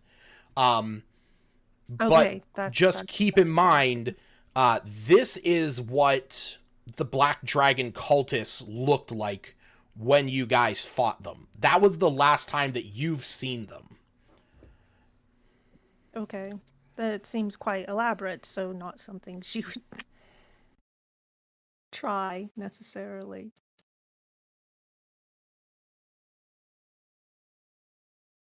But All right. okay, we're not disguising ourselves like cultists then. Okay. So if that is everything that anybody wants to attend to here in I'm gonna turn back into a goblin now. okay, you are back into a goblin. I'll have to make you a new token for that bird form because I was not expecting that, but luckily I can just reuse Kakarot's because I do have. I just changed the color. I'm not even gonna do it like well. I'm just gonna go in, literally alter the values of that token. So we'll see what it's like next time. God. I don't even know where I saved that either. I'll have to go back in and find it somewhere. But anyway, yeah. So then if the rest of you are good, does anyone want to do anything here in Axholm? We'll say that you guys maybe spend you know, how long do you guys actually want to spend there? Adabra. God damn it. What? I'm sorry. What's up, Jared? Jared, what's going on? I'm good. For whatever reason, the Discord app, since I'm using my phone, it just decides, hey, we're going to disconnect you without truly disconnecting you. Like, it'll say everything is still green and good to go, but I'll just lose all video feed and all communication with you guys, and I just have to leave and rejoin. Yeah, I gotcha. Discord being Discord. Yeah. Wait, what is this picture you just sent, Lucas? That's what the Black Dragon cultists looked like when you guys fought them on your way back to Phandalin. When you guys went to the oh man, they're pretty cool looking. Yeah, you guys fought them. I want his robes. There's something, Aaron. Are they dragonborns? All right. Theoretically? I really like it. No, right. they're not. They're a creature, that's for sure. There's something. Lucas, we need to talk about this shenanigans. It's not a dragonborn. I am going to tell you that. No. Just my shape changer, because it doesn't say says I can change my appearance. Yes, that is. You change your appearance and your voice. You determine the specifics changed, including coloration, hair length, sex, height, and weight. You can make yourself appear as a member of another race, though none of your statistics change. You can't duplicate the appearance of a creature you've never seen, and you must adopt a form that has the same basic arrangement of limbs. Your clothing and equipment are not altered by this trait. Right. So, can I be a dragon? No. Nope, because the dragon has a tail, which some people counts as a limb. Therefore, you cannot transform into it, as you don't have that many limbs. Also, tailless dragon. Oh gosh. Yes. No. Unfortunately, not. Because dragon is not a playable race. Now there are other things, and based on that thing that you and I talked about, there's only one caveat to if you try to duplicate the appearance of a creature you've never seen, which we have to go into more detail about that. Right, but I have seen black cultists. You have seen those guys. So.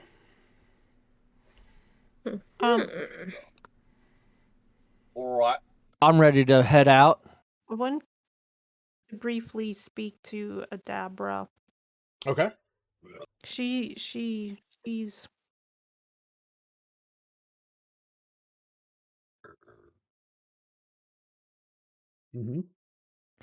the one who might have potions. You don't need no stinking potion. To thank her for all of her tips in collecting herbs. She looks at you and she says, "Yeah, no problem. I mean, you saved me from a manticore, so it's, I guess repayment." I like payment. Hopefully I'll learn to make potion as well as you can. Yes, I will We're say gonna- I'm We're rather gonna need you annoyed here. that I can't go back to my mill because of everything that's going on. So my ability to make potions is going to be drastically stunted. But you can care for them in their. She's got like medical skills, right? I mean, she has medicine. She has like a very high medicine skill, but I mean, she's a midwife. She's also the midwife. Yeah, So she has something there. Yeah, like you know, she's gonna be able to comfort people and like make small salves and stuff, but she doesn't have her mill, which means no more healing potions. So what you're saying is we need to clear out this town, get her a mill, so we can get more potions. Well, the mill's up on a hill near Phandalin. It's just with everything going on, it's kind of became an agreement that nobody's leaving Axholm unless escorted by somebody or in a manner by which you are not noticed, i.e. Zelene and Tolbin being were-rats and being able to transform into rats. Right. But you provide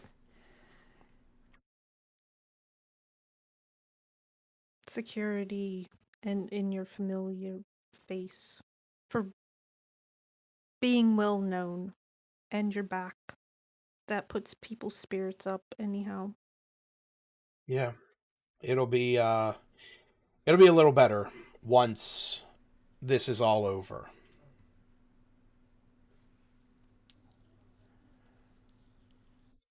But we must take our leave. Okay, real quick. Ilunu wants to talk to our old party about a thing inside her bag. Do they know? No. Our newbies? No. Oh yeah, no, you're the new party members have no clue about that. So I mean, where would you want to talk to them about that? Outside. There are too many people here. You On our and trip me, to town. It doesn't we'll be right matter. back. It has to. Actually, no, I think she's referring You to and me. explaining to them what is in the bag. Yeah. Oh, I thought you wanted to keep it a Well, secret. I'm sorry. we have to agree. I do want to keep I it a thought you wanted to secret. talk to the three of us and then. Oh we yeah, decide- okay, okay. Sorry, I see where you're getting at. You want to talk to the three of And them decide. to figure out who is going to be Yeah, in the know. basically. And we Gotcha. should have yeah. And Iggy.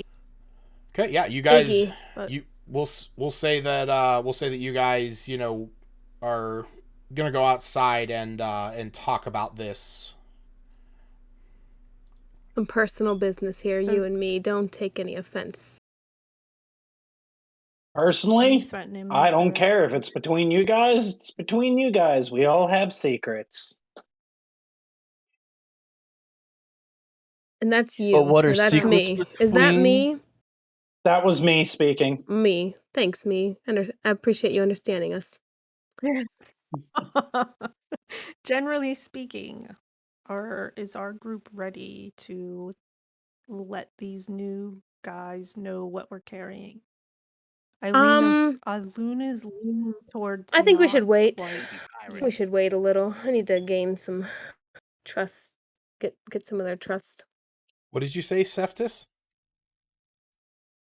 I says no, they be pirates. But he doesn't say it loud Yo enough. ho, He's yo not in- ho. He's not in earshot, he's so not the in hat earshot. doesn't trigger Lucas. That's right. That's right. That's what I was looking at. Just making sure. I was about to say, wait, he said it. All right, but yeah. Smith, Yep. They be pirates. does Smith have an opinion on the egg? They have the nuclear codes for all of Phandalin. Smith. Smith, you are still mute. There you go. Sorry, what did I miss? They I heard we were getting together to talk. They were asking if they're asking you what your opinion of telling the new people, me and you, Of about the item the we egg. carry. Yeah, like I we wouldn't have said the word egg this entire time, Right. but like a thing in the bag or something. We need a secret code that we don't have one yet. Think I we see should no wait. reason to tell him yet. That's right. That is right. Keep them in the dark. Yeah, Yeah. we don't know him yet that well yet. Like walking No. into a bar and sharing saying, "Oh, here, have a round of whiskey on me," and then you're like, "Oh, by the way, we have this, and here's my social security." Right? Yeah. Ain't looking to try to marry you. I don't need to know that. Anyhow, let's make our new acquaintances welcome. We have to learn to trust them eventually. Yeah, let's go beat Probably their sooner asses. rather than later. Yeah, since Yes, since we're let's talking jump about the gun. trust, Lucas, what's your mother's maiden name? Right. That's right. Laugh it up, chuckle nuts. We'll see what happens. We'll see what happens to your character over in rhyme. Nuts. What are you gonna do? Kill another companion? Oh no! Oh no! Oh, good. Smith, No, don't make the companion suffer. I'd rather you make the player suffer, okay? Of course, Smith's one thing into that. You won't do it, pussy. No, don't take it out on the companions. I'm against that. The players should suffer. Oh man. You mean he already has? But continue. A sort of out of game question. So, like, Adabra rented that wagon and horses. Yeah. Gotta have One, we robes. can't have access to them, and two, what? And two, she's just gonna keep them? It's not safe.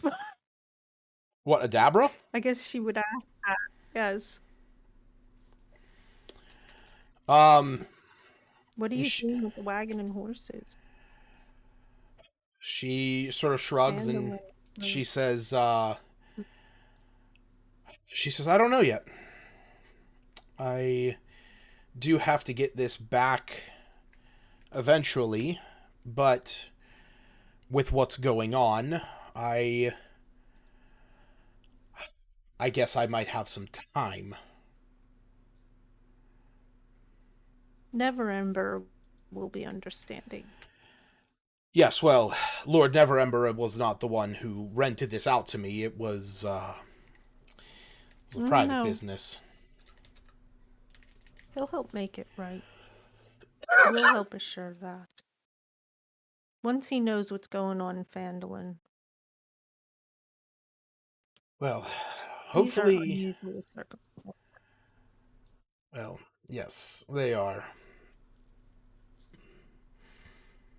I'm just glad that I must say, I'm glad that I did not take my other option that was available to get back here.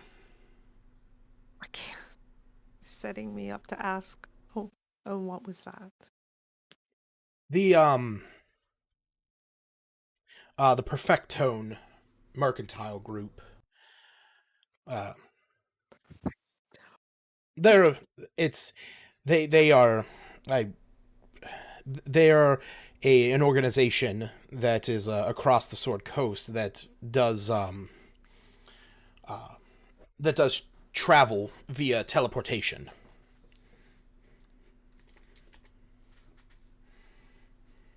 And when you say this, you see Maggie's head sort of peek up, and she says, "I know that name. Yeah, I know that name. They were the ones that, yeah, that's... I heard that before when I was a kid. My parents talked about them." She says, so they were... Oh, they were a business competitor, believe. My parents used to run an old wagon depot, the Wagon Wheel Cloak Society.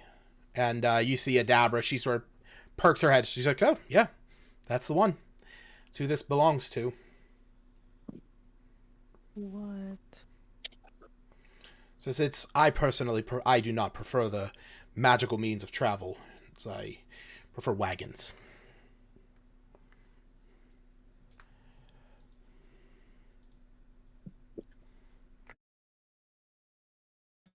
Well then. Small world. And she just puts that information in the back burner because it's just.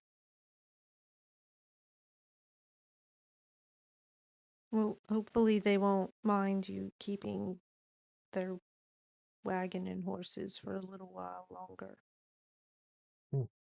Yes, hopefully. Well, I must figure out my arrangements here. And you see she walks over and she goes over to talk to Elmar Barthen. All right. So I imagine with that, you guys are gonna make your way out of there. Yeah. Yeah. Sure, yeah. 'Cause we don't have enough horses to drive faster, ride faster. I mean, horses, realistically, horses actually don't really benefit travel nearly as much as people think. But they Plus, are you have to so worry much about them faster. living. They're not. Yeah, Yeah, I know. That's part of the. that's the thing. They're not any faster, to be honest with you, because you have to stop every hour and let them rest. The difference is that if you're carrying stuff, having horses is much better. Also, if you have something that has a faster general travel speed than most other things, that's better. But yeah, that's something that I've looked into numerous times. Like just the concept of traveling like mounts is they're not that much faster. Yeah. I figured game mechanic wise, it isn't.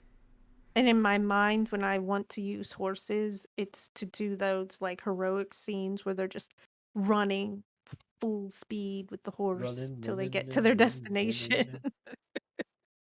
And Yeah. if we're not going to travel that fast and wear the horses out and be intense, might as well go on foot. So I guess Let's my go. question here is, how are you guys going about this? I know I posted the map a little bit further up, but it is Very carefully.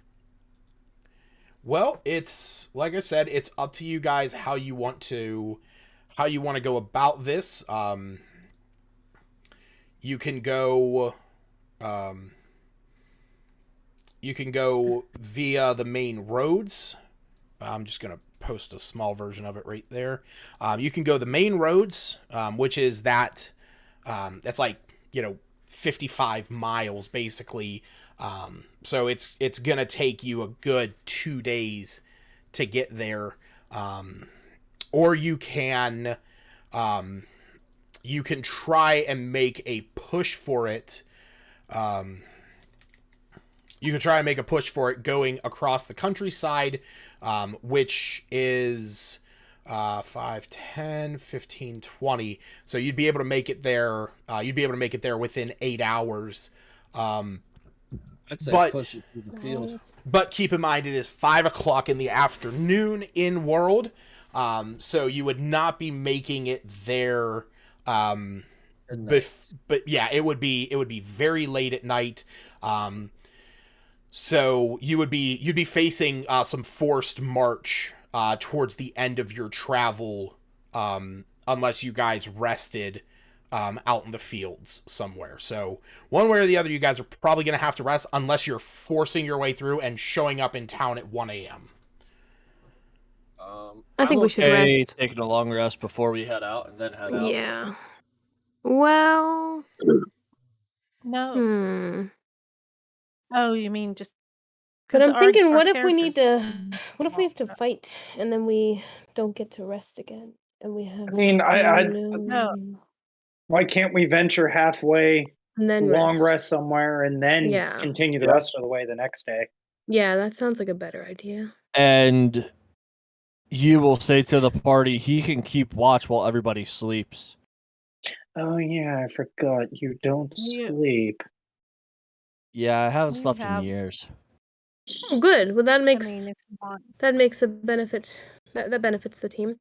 So you can keep watch. Oh, Well, considering you will also keep watch. considering you also have a warforged in the Three. group that does not have to sleep, and 2 elves that also do not have to sleep the entire night through. Albina can rest as much as she I was wants. gonna say there is so little Albina chance for me and- to really mess with you guys during a rest. Yeah, Um, a warforged that doesn't sleep, and a freaking changeling who just doesn't need sleep either and just recharges by staring at the moon. How do you not need sleep? Is that tied to your patron? Oh, it's it's- aspect of the moon. You no longer need sleep. It can't be Oh, forced that to is, sleep yeah, by any that's means. true. That's true. Okay, Yeah. I was I like, love what is it. that? Yes. That's great. You just get the benefit Fucking of a long warlocks. rest by just being lazy. Doing light activity. Fucking warlocks and taking utility invocations. You and Jared, man. Also, Hey, I can hey. see 120 feet That's in magical darkness yeah, I know. and non-magical darkness. Yep. So, Yep, you're a piece of shit, all right. you're gonna be going first.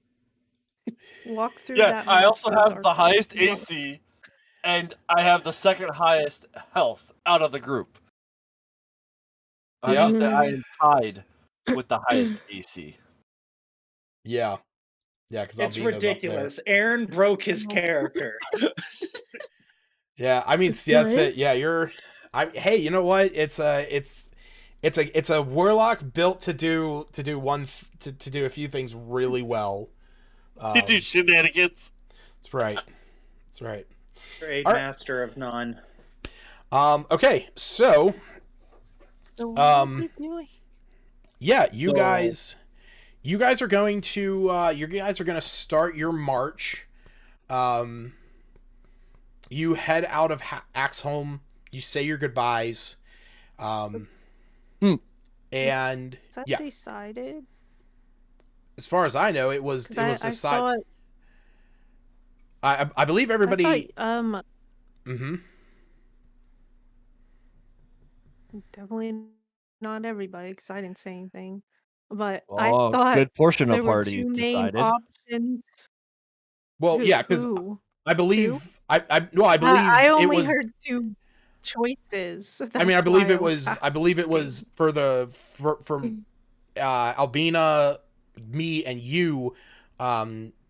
Did agree that going through the countryside, resting, when it gets late, and then reaching Lylon in the afternoon the next day. Yeah, if anyone disagrees, please just say so. I was just Because I saying what thought I there would was prefer to the do. other suggestion of doing our long rest here in Axholm and then pushing straight through in 8 hours. Oh, that I did not hear. Yeah, because if we Aaron long said it. rest here and then push straight through, we wouldn't get to Lila until about night said the 1 next a.m.. day. Yeah. It was 8 hours. Yeah, so So, I mean, like, depending on what time you guys wake up, it's up to you guys. If you want to 4 rest, o'clock. if you guys want to stay here, rest, and then leave early in the morning, you guys would get there at like 2 o'clock in the afternoon. Otherwise, you guys can leave here, march as far as you can, rest out in the countryside, and then go to Lylon after, in the Yeah, morning. because I know a long rest has to be at least 8 hours, doesn't it? Yeah. If I recall, because a short rest is 4. Short rest is anywhere from 1 to 4. Yeah. So yeah, it's up to you guys. I think you guys decide. Let me know.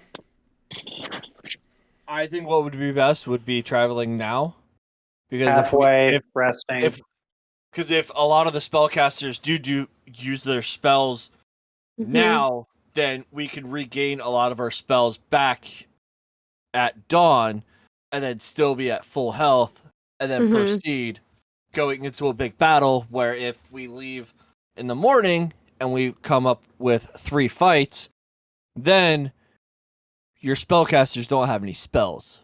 Yeah. For the being in town, where if we get there, we fight, rest about halfway, get into town, then we have all of our spells, or most of our spells, than what we would have rather than leaving in the morning. Okay. Like I That said, was just a lot of talking at once. it is entirely up to you guys how you want to handle it. Smith, Iluna, Seftis, what do you guys think? I'm all for going now, resting halfway, and then getting there about midday or whatever. I don't mind roughing it tonight. Let's start heading there, and we'll just camp out or find a place somewhere to rest. Mm-hmm. Hey, Luna. Sure. I said sure. Oh, okay. Okay. So, Once it was finally explained. all right. So, you guys, like I said, you start making your way out of Axholm. Say your goodbyes to everyone that is there. And as you... sure. It's a 3rd level? So, you guys march on. What's up? Look for hoof leaf and or sleepwood pods. Sure. Gotta remember what that. Here you go. Make so make a nature check, and I imagine that you are, because you guys are going to be traveling. You guys are going to be traveling for like the next 6 hours. Or we'll say the next 5 hours that you guys call it a night, closer to like 9 o'clock, just to set up camp, get time to rest up well. So yeah, go ahead and most of that hoof leaf. How many do I need to do for hoof leaf? Well, like I said, you're going to be you guys are going to be traveling for the next 5 hours, so it depends on if you would like to search the entire time. No, you have to make intelligence checks first. Nature. Oh. Yes, nature checks. Nature. How many? If you are searching for all 5 hours of travel, 5 of them. So I wasn't sure. Yep. After about the first hour or so, would me notice that Aluna's trying to search for something? So being that you guys are you're traveling at a normal pace, you definitely see her sort of, shifting away from the group, going more out into the foliage a bit more than anyone else, as if she is looking for something. After that first hour, he's gonna approach Iluna and say, "You you looking for something? Looking for?" Yeah, you should also see the bloom crawler out, because that's supposed to be a helper. I believe that gives you advantage. So Yeah. I'm gonna cause roll muddy for footprints. advantage. Well, me will go to Iluna and say, "You you looking for something out here?" Yeah, there's leaves, some herbs. Adabra's helping me learn how to Any hopefully make a potion. herbs in particular?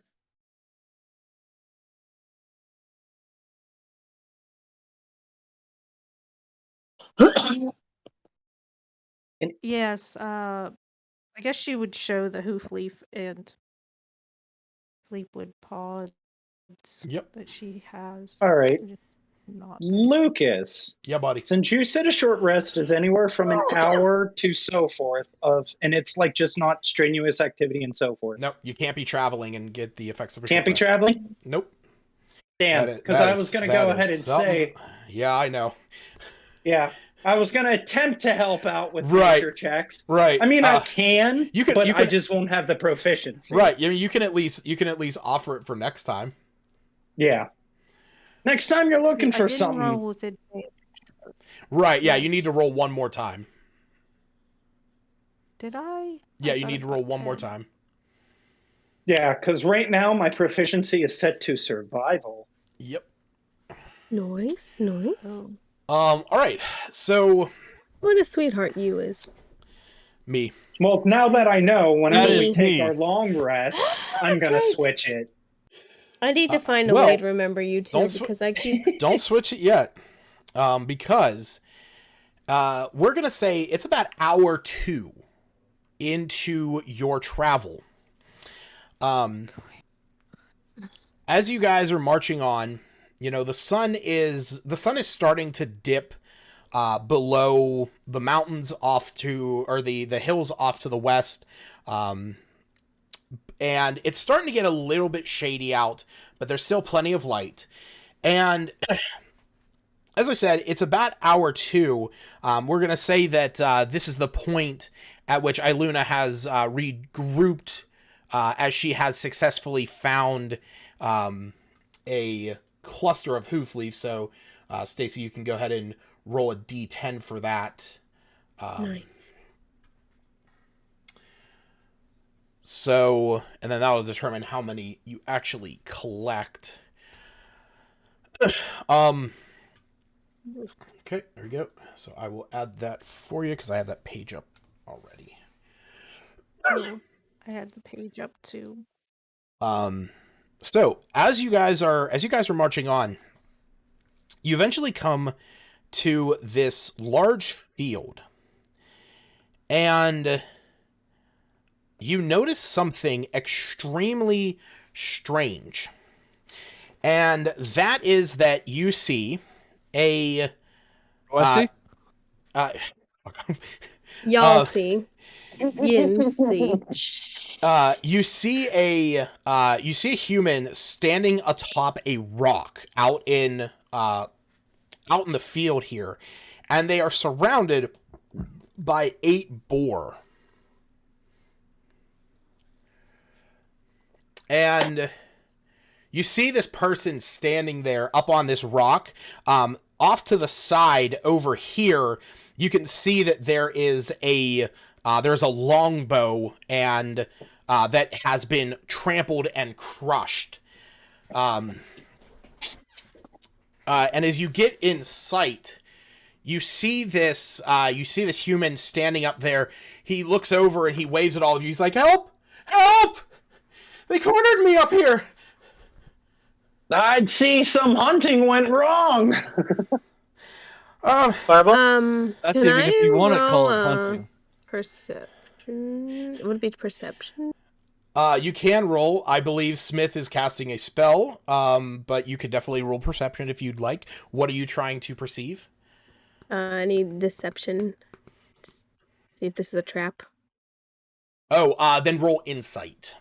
Oh, okay. Whoops. Yes. Well, that if is. Smith's going to cover half, I'm going to cover Can we the keep other it half. since it's both +3, or does it matter? Oh yeah, that's fine. Yeah, if it's both +3, no big deal.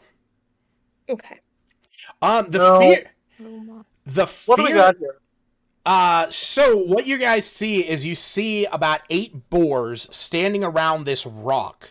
There's the rock. That this human has clambered up on. You can see the boars are sort of like making charging passes at him, no matter which side he's on.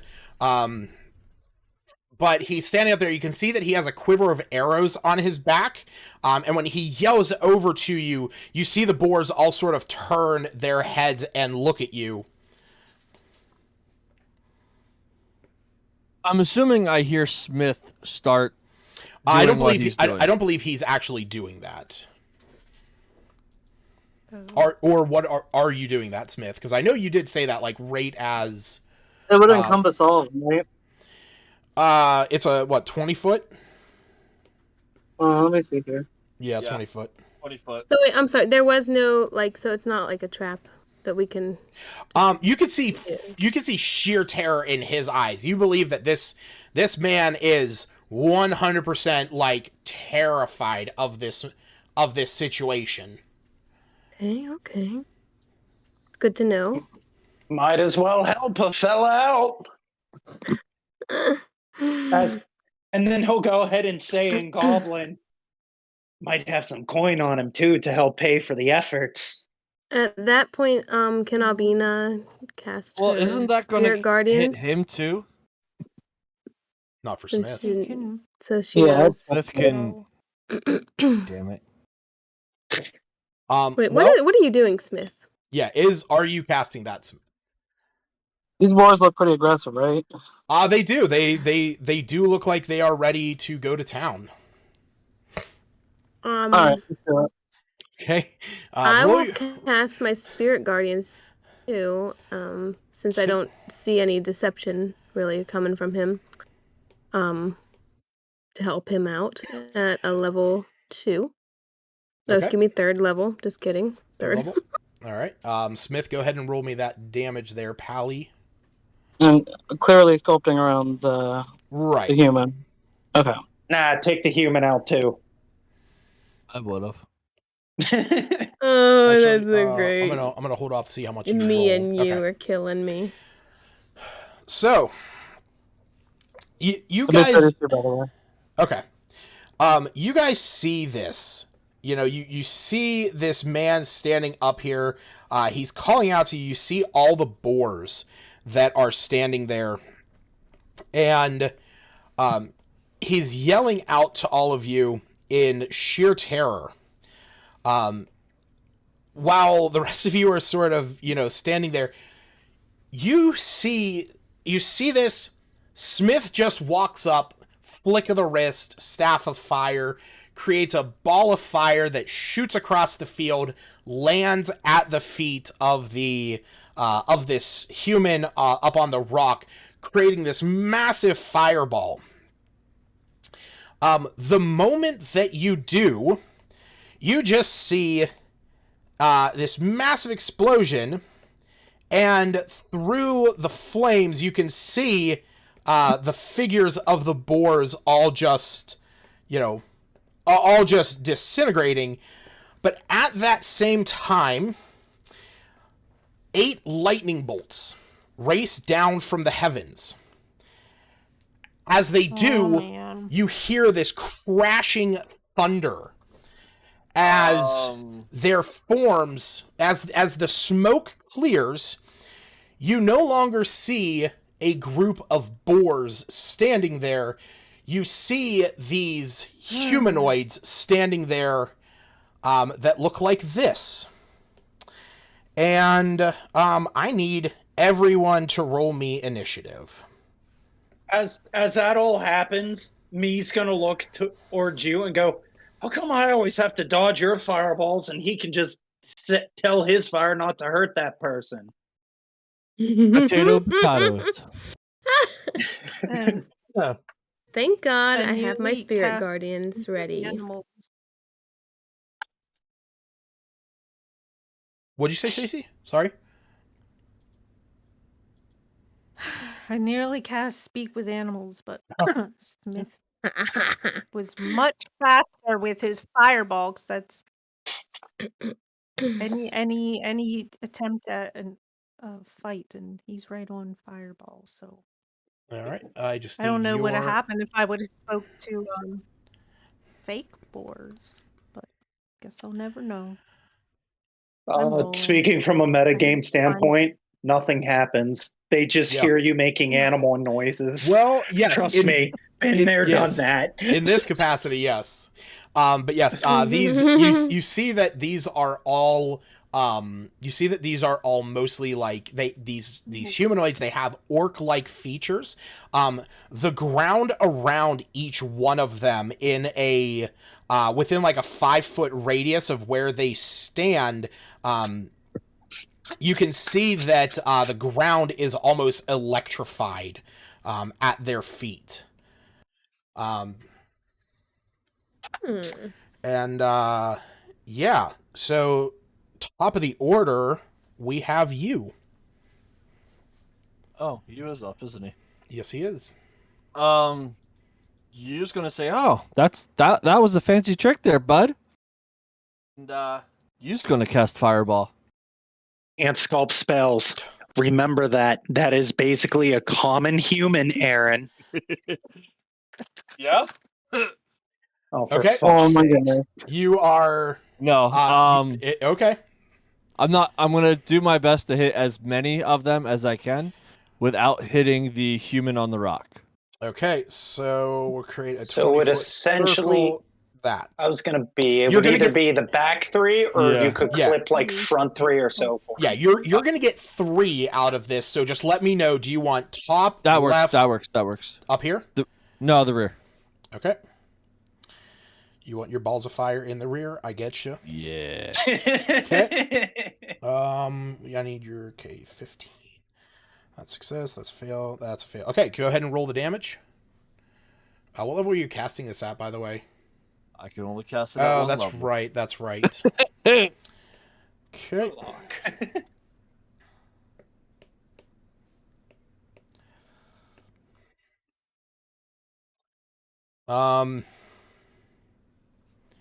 So yeah, you cast this. You see you create this giant ball of fire. You see that they are all still standing, but the clothing is scorched. There are flicks of flames around them, but they are not dead. Oh shit! I guess I should probably put anime on the map as well. I forgot to do that. Who's anime? That is My Iluna's bird. bird. Oh. But it Speaking is of anime, Aaron, we got to start One Piece talk in this chat. No, absolutely not. Punch you in the dick. Right in the nuts. All right. So yeah, it is your turn, Iluna.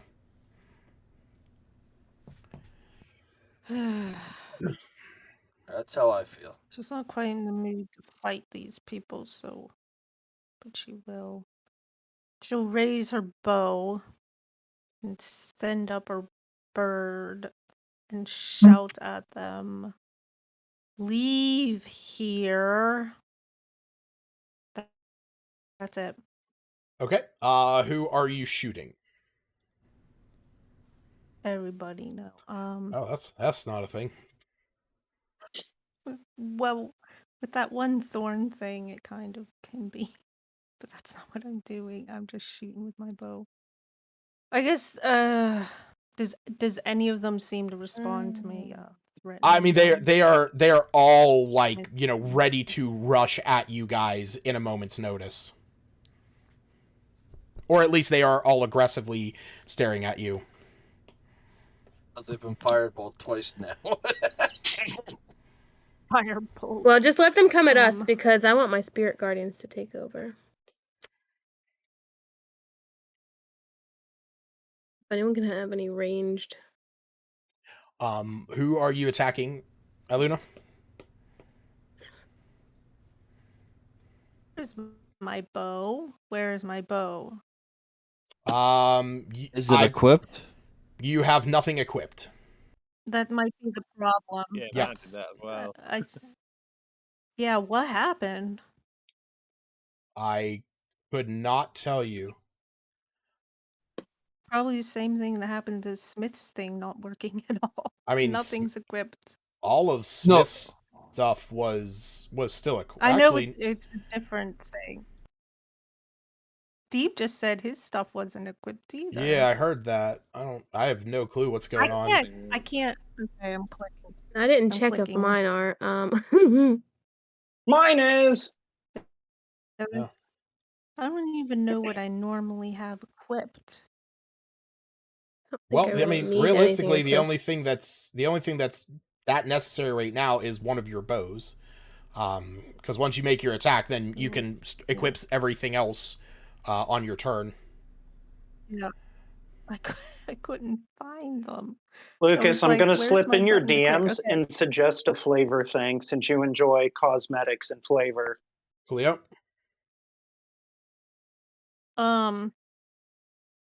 I guess A2 is pretty central. Okay. I apparently am gonna shoot above. Yep, them. that misses. Go ahead and roll with your second attack. Try again. I aim a little bit better. Yeah, that hits. Go ahead and roll the damage.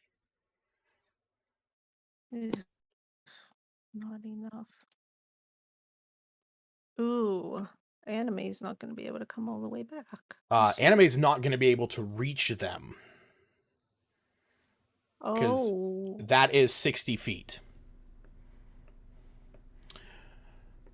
So what would you like anime to do in this moment? That's never been a problem before. I know. I guess fly nearby. I don't even know what her choices are. They've just done the same thing forever. I mean, like I said, unfortunately, she does not have a ranged attack, so it just depends on if you want her to get closer. Yeah, closer and just make sure she stays up high enough that they can, like in one of these trees. Okay. Yeah. She's now close enough that she could attack. Okay. And I'd make that one my favorite foe. Okay. No. Yeah. Okay. I need to roll a d6. You need to roll another d6.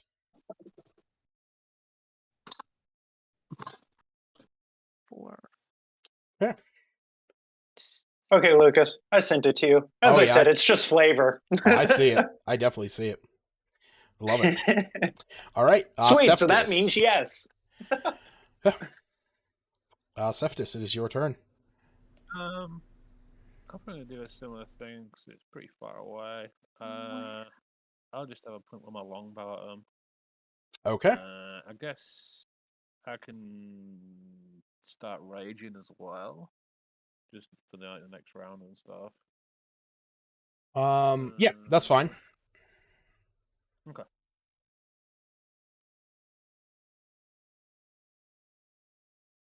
Well, unfortunately, that misses. Okay. Nice. That's a nat 20. Yeah, go ahead and nat 20. Nat 20. Go ahead and roll the damage. And then it's going to be whatever you roll plus 8.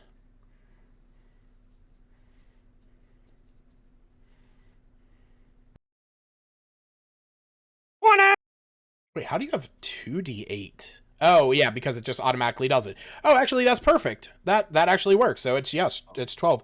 Which one were you attacking, by the way? Let's go with A6. A5? A5. The one on this one? Or this one? The one at the bottom left. Okay. Yeah, that guy. All right. So we got 12 points of damage. Okay. And are you staying where you are at? I think so for the time being, yeah, until they get a bit closer. Okay. Smith. Hmm. Can you describe what exactly happened again? So you My fireball cast went off by you turning you, some ca- boars into humans. you cast fireball. It hit its target right in the center of where that stone is. The fireball extended out. You sculpted around the human that was standing up on the rock. As soon as these boars died, streaks of lightning came down, striking the ground at all 8 points of where the boars were, and thunder crashed out as you, from the flames, you saw standing up were these 8 humanoids. Oh, I just assumed they were druids with like animal shift because when the animal hit points hit 0, you just turn back to normal. I mean, you can assume that. I mean, that's metagame of me assuming that. I didn't realize the lightning and the whole shebang, Yeah. other magical effect. Did my Yeah, initial attack affect them at all, or no? I mean, you definitely saw burning and like you like the ground is scorched where you cast that. So your fireball definitely did take effect. But I get what you mean. You Are they wounded? The you creatures in front? the creatures in front, the only ones that are is the number 2 and number 5. 3 is still at full hit points. Because this, the one in the middle here took an arrow, and so did this one. So they were not wounded by the fireball. You do not see any. You do not see any scorch marks on the ones in the front. The only ones that have any kind of scorch marks are the ones in the back. Oh yeah, because Aaron used his fireball. Right. So from that information, you could gather that they did not take any, at least in this particular form, they do not appear as if they've taken any fire damage, except for the ones in the back that you just cast fireball with. Okay, let's do another fireball. Okay. Did my arrow do magic damage? If that matters. It doesn't matter. Moon bow arrows are okay. It doesn't matter. Smith, go ahead and roll that damage, and I will roll them dex saves. That's some low damage. 26. Okay. So we're gonna do this. We're gonna do this numerically. So I need 8. 1, 2, 3. I 4. just fully believe this entire campaign now is just going to be Smith versus Aaron on who can kill more people, just in response of Frost Maiden. Oh God. No, it's going to be who can cast the most fireballs. All right. So we got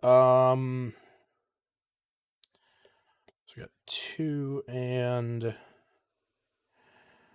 right. So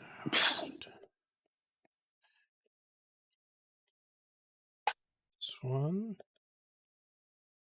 1, 2, 3. How many licks does it take to get to the center of a Tootsie Pop? Not Well, enough. they never know. I think some people actually did that. Oh yeah, they came out with like an actual. They came out with like an actual lick tracker thing that every time you lick the Tootsie Pop, you press a button and it tracks it because it attaches to the Tootsie Pop stick. It was like a baseball. It was like a baseball clicker.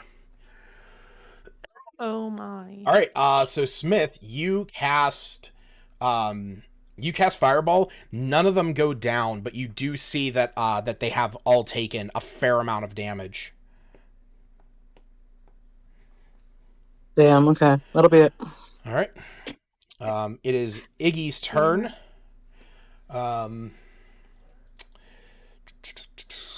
We are going to say that well, kill them all. Actually, I guess I should ask Hannah. What do you want Iggy to cast? Oh. He has 3 cantrips: Firebolt, Mage Hand, and Shocking Grasp. He also has Burning Hands, Ice Knife, and Magic Missile. And he also has a 2nd level spell slot where he has Scorching Ray, but you could also upcast Burning Hands and Ice Knife.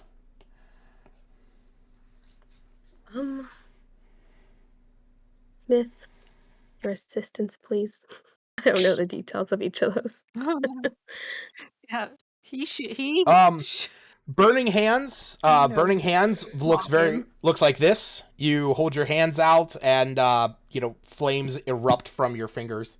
I think technically the only one that can't reach is Shocking Grasp, because that's touching, isn't it? Well, Burning Hands is very close, so that would not work. Ice Knife, he would have to move up just a little bit, because that is 60 feet. Shocking Grasp is obviously touch. Firebolt would reach. Magic Missile would also reach, and Scorching Ray would also reach. So you have your choice between Firebolt, Ice Knife, Magic Missile, and Scorching Ray. I'm thinking Scorching Ray, if you're asking me. That sounds great. Okay, so you are going to cast this. He is going to shoot out 3 rays. Let me... 1, 2, 3. So one of them hits.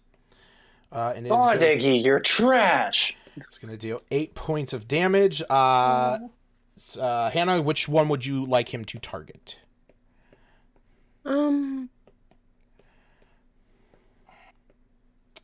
It's any one of the first 3, right? 3, 2, correct. 5. Correct. We will do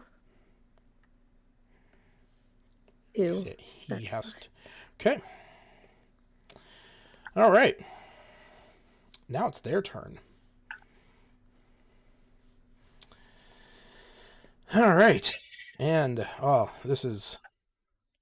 It's kind of phenomenal. They're gonna stab me. Well, no, actually they're not. But 5 of them. So that one, he's good where he's at.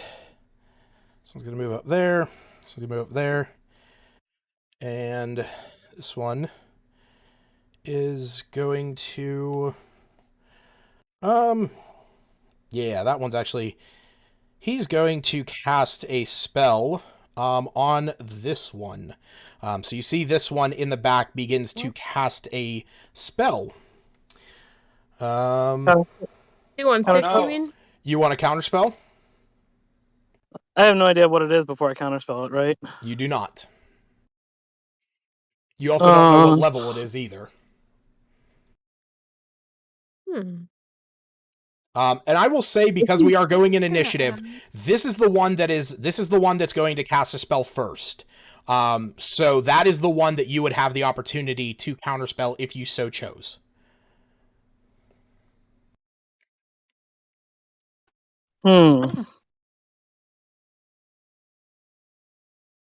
He's aiming at... Can I tell who he's aiming at? He's aiming at his teammate or whatever? No, that is this one up here. This one is definitely aiming in your direction. It is starting to make hand gestures, speaking in a language that I believe none of you actually. Yeah, actually, Iluna does understand this because they are all half orcs, and they're speaking in orc. And you said you are going to counterspell it? Freaking hate. Heck yeah. Okay. So yeah, you see this creature beginning to swirl its hands around as crackling lightning begins to form around it, and as it thrusts its hands forward, Smith, you cast Counterspell. At which point you see that the spell fizzles out. This thing was, as it was doing this, Iluna, you could hear it as it was chanting, "Father Talos, let us drive away our enemies in your name." And that was all in orc. But nothing happens. But this one is doing the exact same thing. So I need... Actually, does it go that far? Oh yeah, yeah. Yeah, I need Smith and Cephas to both roll me dexterity saving throws. Would you mind rolling it for me? I'm currently taking my dog out to poop. Oh yeah, I got you, man. Thanks. Business calls. That's right. Go. It is cold out Are here, they- by the way. It is. I Oh, I can imagine. Yeah, it was snowing, but It didn't is. lay. Just yeah. All right. So. What- Yes. Was it ever said that they look like they're holding any weapons whatsoever? Because now we're starting to realize they are at least a couple of casters. I mean, I put up a picture of what it looks like. They all kind of resemble that because, I mean, this is a fairly racist game with enemies all just kind of being similar, unless expressly stated otherwise. But that is what they all look like. And Cephas and Smith, you are both going to take 8 points of lightning damage.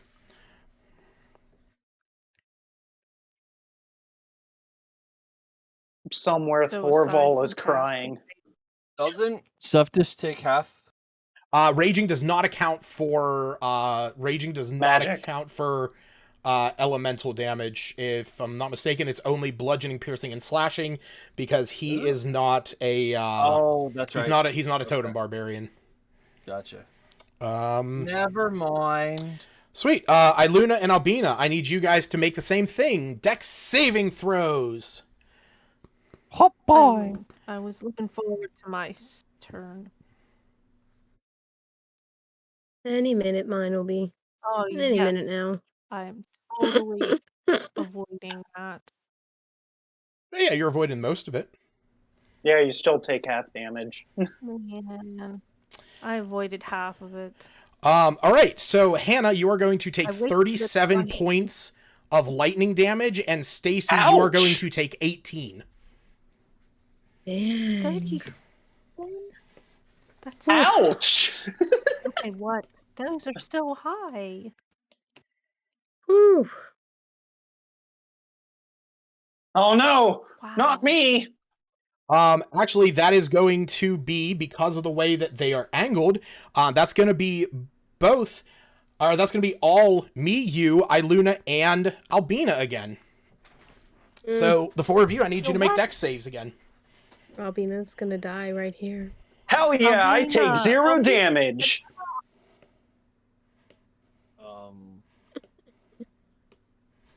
I only got a 15 in total. I went from an 18. It slowed down. I was like, oh, I'm safe. 2. Hey Lucas. Yeah, buddy. Once you're done doing that, I need you to make a dex save. Coolio.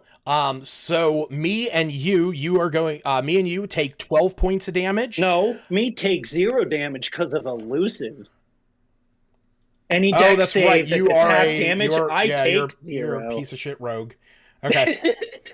Oh, that's right. Evasion. Stands That's right. up. Can I? Yeah, my hair just stands up a little Albina, bit. you are going to take 25 points of lightning damage, and Iluna, you are going to take the 12 as well.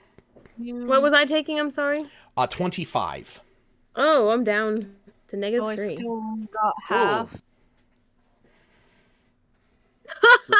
Did you roll your dex save there, bud? Oh, good call. Good thing that's that a you fail. is Sorry. excellent at death. Was that Hellish Yep. Rebuke? Buddy. Yes, it was. Oh, 34? Oh.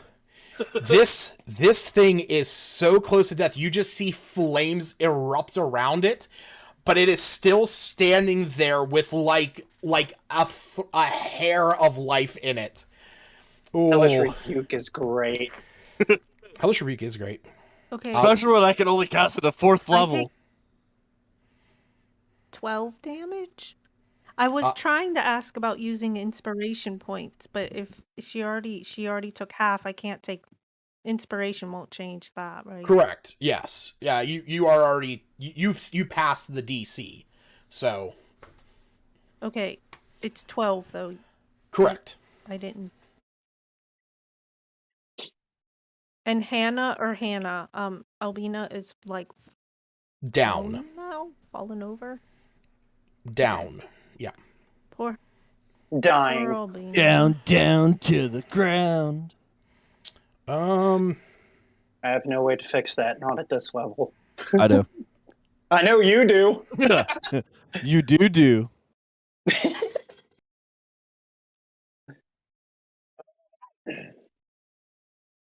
Okay. Oh, I don't know why that moved like that. That was weird. This one is going to come over here, and you see that it shoots out this vibrational energy around this tree that Anime is in. Stacy, I need you to make a saving throw for Anime. Constitution save. In fact, she has a +7 to that, so you're actually pretty lucky. Flying above the tree. It does not matter. This is an area of effect that she is. Oh. Guys, I think they're using lightning and thunder magic. It's almost as if almost as if they're worshippers of Talos, the storm god. Who? Thorvald's never heard of him. Roll what? Constitution saving throw. Roll a d20 +7. That's for her, for Yes. Anime? Yes, I'm looking at her character sheet right now. Well, I did the 14, so 21. Okay. All right. I just rolled a d20. That's perfectly fine. That's how I have to roll my 9 million companions. She is going to take 5 points of thunder damage. You just see as this is happening, this half-orc has gone up and basically shot out this blast of concussive energy up into the air. It is just rattling apart this tree. You see like all the leaves are blasting back off of it.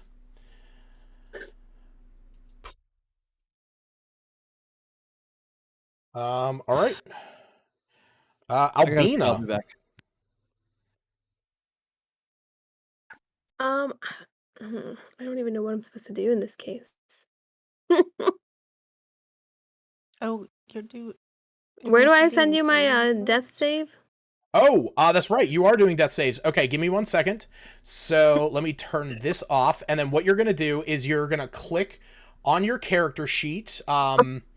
And you're going to, let me see where this is. Yeah, so go down to the dice roller in the bottom left, click D20, and then the down arrow where it says to everyone roll, click that and just roll it to Cell. Oh yeah, roll it to the DM. Okay. And it should any minute now.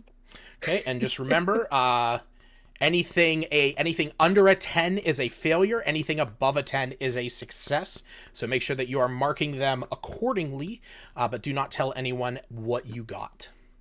Okay? Oh, okay. But you'll see. So I will see, you will see, but no one else will see. Don't.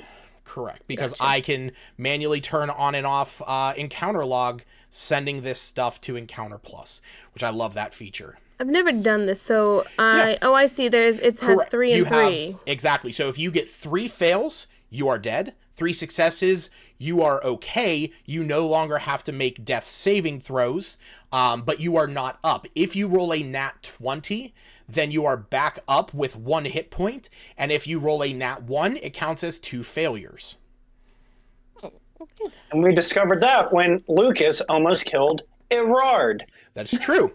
Also, if you, I don't actually know if it does this on D&D Beyond, but if you ever just so happen to take twice your maximum hit points, so if me took 90 points of damage. Oh yeah, He's just dead. instantly dead. There is no save. There is no nothing. You are just dead. Am I just completely knocked out? You are down. Yes, you are unconscious. You are incapacitated. You are all of the above. So your turns will consist of rolling death saves. If I die, someone can take care of my Mimcat, right? Yeah. Okay, good. Make sure that somebody takes it back to Phandalin or to Smith or Iggy. Yeah, wonderful. Take it back to Axholm and give it to Maggie. Yeah, that's exactly it. Here's her bracelet that we cut off of her dead corpse. Oh no! All right, it is going to be Me's turn unless Hannah has anything else you want to do. I don't think I guess there's really nothing. I'm sorry. My apologies. Just gasp. Yeah. It is Me's turn. Are you back yet? Yo, what up? She tries to verbalize. Rafa. Me's gonna pull out his hand crossbow, and I know you said before talking doesn't really issue an action, Lucas. He's gonna look back at you and say, "You and I know more about death than anybody here. She needs your help." I'm going to fire hand crossbow at a 3. Okay. The one that is right there at death. Right there That's at death. An 18 to hit. Yep. It doesn't matter what you roll, it's dead. Cool. And then I'll use my piercer feat to shoot another one. Okay. And this one I'm going to aim for. Wait, how are you using the piercer feat to shoot another target? Because whenever I do piercing damage, or is it the same target? I can't. It's the same target. It's the same target. You deal additional damage to that target. So gotcha. That's also no. It's not the piercer feat. It's crossbow expertise. Oh yes, no, that is crossbow true. expert attack. Yes, when you use the attack action attack with one-handed weapon. Yes. Sorry. Yeah. That's my fault. I said it wrong. I keep forgetting that you have that crossbow expert. Yep, I took that so I can stab and shoot at point blank. That's it. I think I'm gonna shoot a 8. Okay, go ahead and roll. That one's not as great. That still hits though. Woohoo! And now I'm gonna use the piercer feat and re-roll that damage. Okay. Hey, much better. Oh, there you go. Yeah. Do the flavor that I said. Yes. So, as you shoot this thing, you can see that your crossbow bolt is going to be true. But you really want to deal some extra damage to this thing. So the rest of you that are watching me take this shot with his hand crossbow, which you notice that he is extremely fast-handed when he does this, firing off 2 shots in the time that most of you would only be able to fire off 1 from such a weapon. But you see the second bolt as it's flying forward, there's a bit of a glow to it, almost as if me, as he shot, was redirecting it with his hand. I just as the arrow pierces him, I just have like a devilish grin showing more or less the one single gold tooth that the pirate has.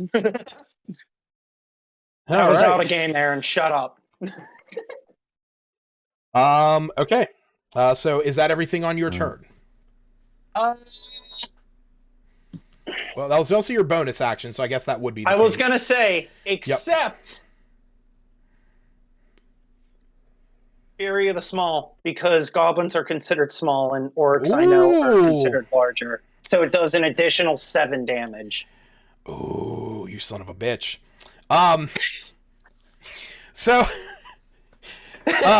Okay, so let me rephrase that just a hair. You see that he is redirecting this, and you let off some rattle in Goblin. I just go, in Goblin of goddamn orcs. Yep, and as soon as you do, not only does the arrow glow, shift, and shoot at a more advantageous position, it almost as if you were standing underneath and shooting up into his head.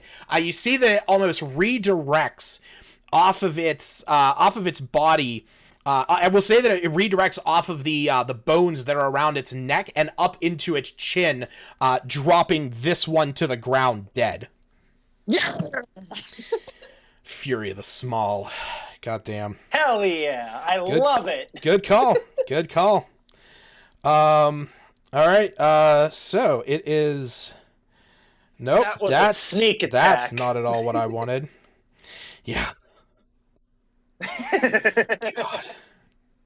Hi, Lucas. I built a phantom rogue that you never heard of. How's it going? I know. Fucking crazy.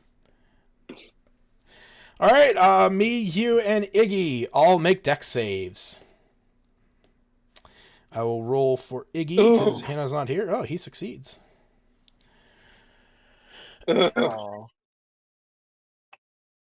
Alrighty then. All right. How much half damage do I take because of elusive bullshit? 16. Jeez. Yeah. See, Iggy is. Do I take 16 as well? You do. No, I'm kidding. No, you take 32.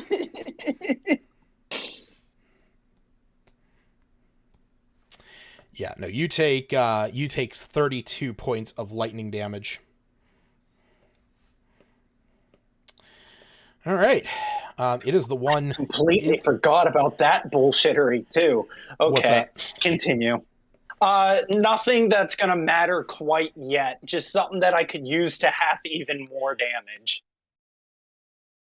Hey, can Albina use her friendship bracelet while knocked Hannah said down? she'd be right back. No, Yeah, it's she a bonus. no, absolutely not. She can take no actions other than action. saves. She is incapacitated and unconscious. Oh, I was gonna say, just remember too, me basically told you to handle Albina, which will pop up here shortly.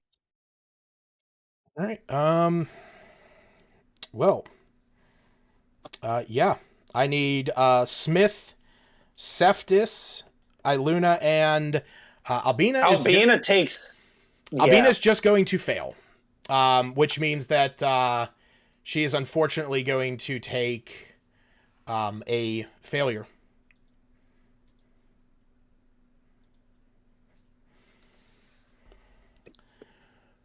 But yeah. As long as she didn't fail that first roll, you can easily help out in this. Me, you, Smith, and Cephas. I need you guys to make dex saves. What? No. Yes. Or sorry, dex Yeah. saves. Sorry. No, I was saying me and you aren't in the line of that. Oh, I'm No. sorry. No, you're right. I'm sorry. My apologies. Iluna, Smith, and Cephas. Sorry.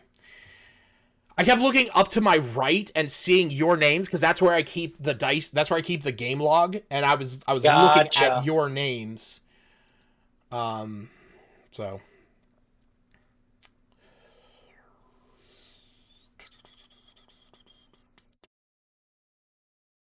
is that a save?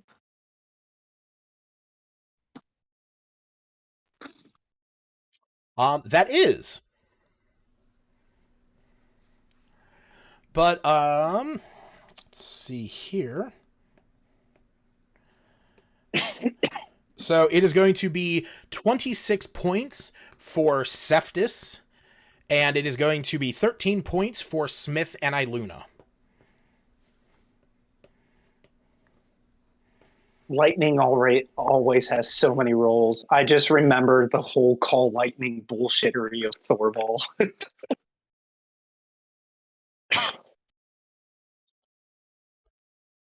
Oh no, he moved. I need you guys to make those same rolls again. So Lucas, is Albina dead because No. she takes that failure? She is not yet. But you guys do know what happened? nothing yet. I need you to reload your character sheet though.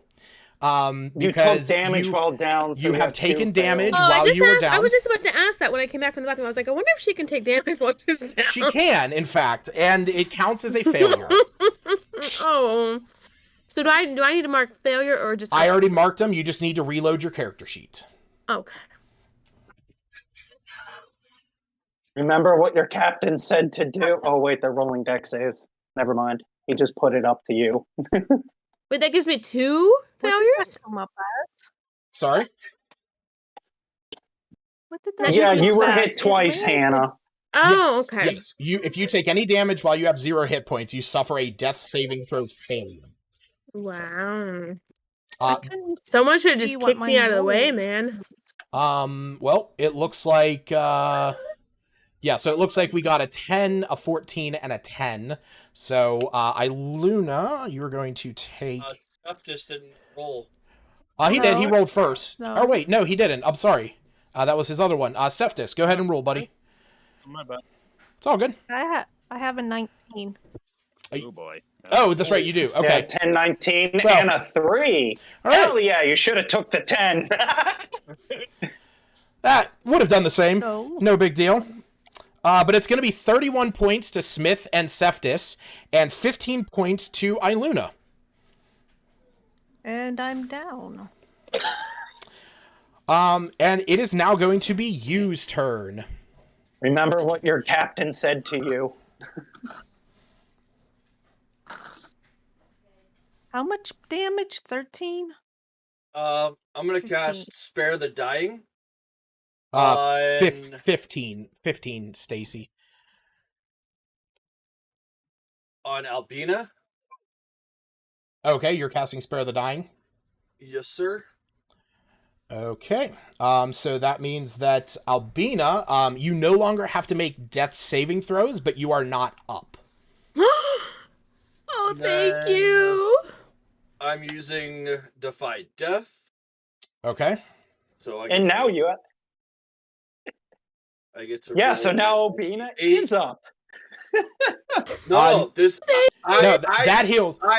That heals this him. me. Oh, This heals okay. me. Yeah. Yep. I regain on either a success, death saving throw, or when I stabilize a creature using Sparing the Dying. Spare Spare the So Dying. I need to stabilize, or I am stabilized? No, you are stabilized. You can just remove your failures and successes. You are just even right now.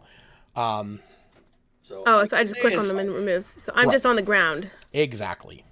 Okay. All I Well, gotta that's say better. is thanks for the 5 hit points, Aaron, because you said it heals me. no, it heals you.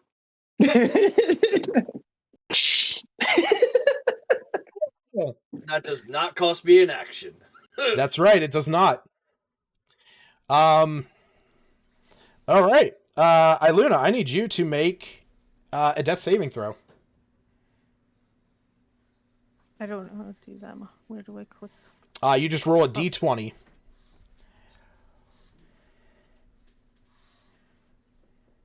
Oh wait, don't do it yet. Oh yeah, no, perfect. Crap. No, nobody was supposed to see that. I know it was my bad. The dungeon action thing. You did, but it still shows up on Encounter Plus if you roll it. Whoa. If I need to check something off on my side when you roll it, so that's why I was gonna wait. Oh. So, because I had to check that before you roll it. So go ahead. Fast. We'll go ahead and give you that one because I'm not going to take away a success from you. But yes, in the future, just give me a second to check off a thing on there. Slightly slower. Um, So I was like, no, I clicked the Dungeon Master thing. I did it. Thank you, for getting that nat 1 out of the way. yeah, really, Jesus H. Seftis. Okay. Now I do want to say, in all of this, Albina, Iluna, and Smith are all down. Oh, Smith's down. Oh, too? Smith's down too. Smith is down. Oh, shit. I did not hear the words that Smith was down. Left it. Give me my potion. I'm a runaway. You are incapable of any communication. Jeez, and you guys are supposed to be some great party, and here the two pirates are carrying the crew. You know, just kick us while we're down. Kick us some, spit on us some more. Well, if that's what you're into. I almost choked on a chip.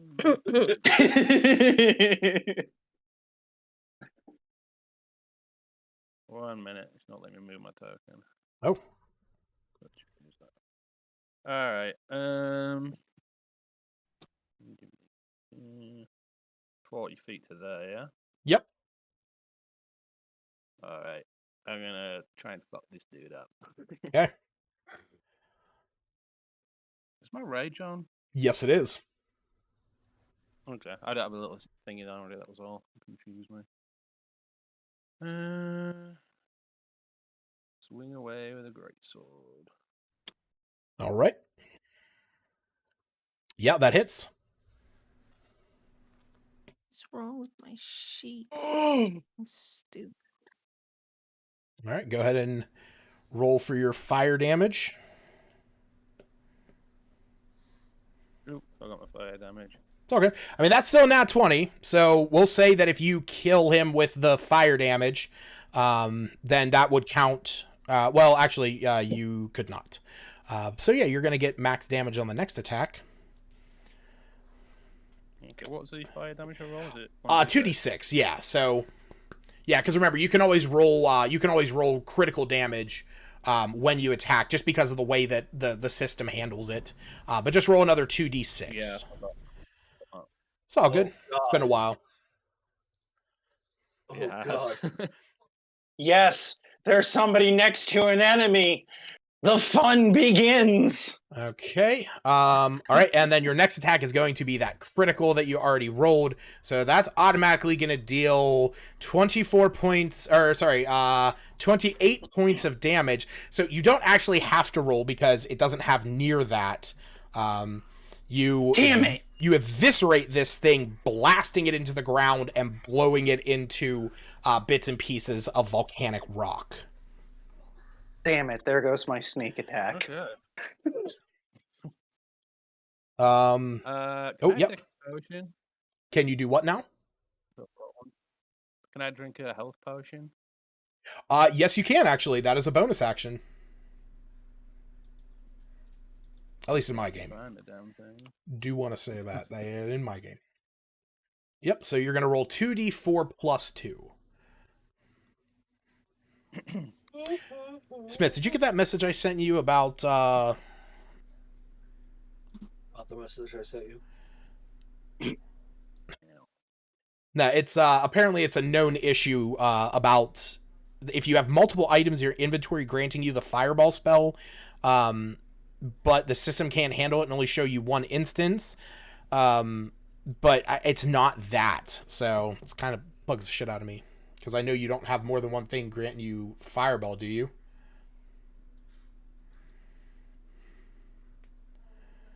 Maybe. Oh, you do. You have necklace of fireballs. I do. So that might be causing it. So if you want to try removing those and just see if it works, I mean, we'll address it later. First, I need you to make me a death save.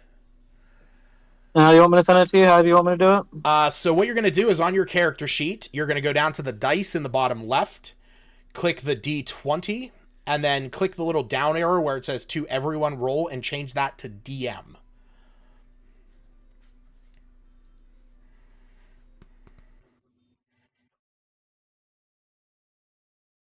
Okay. So make sure that you mark that off. Turn you back on here. All right. Iggy is still standing. And Hell yeah, go Iggy. Seeing that Albina is down, Smith is down, Iggy is I guess Albina is down. Very angry. And he is going to step up here and is going to cast Fireball. Nope, not casting fireball. But he is... That's a nat 20 on him. Yeah! And he was casting Ice Knife at a 2nd level, so this is going to deal... that's going to deal 11 piercing damage to the one in the middle. But that means that each creature around that one has to make a dex save. That's a fail.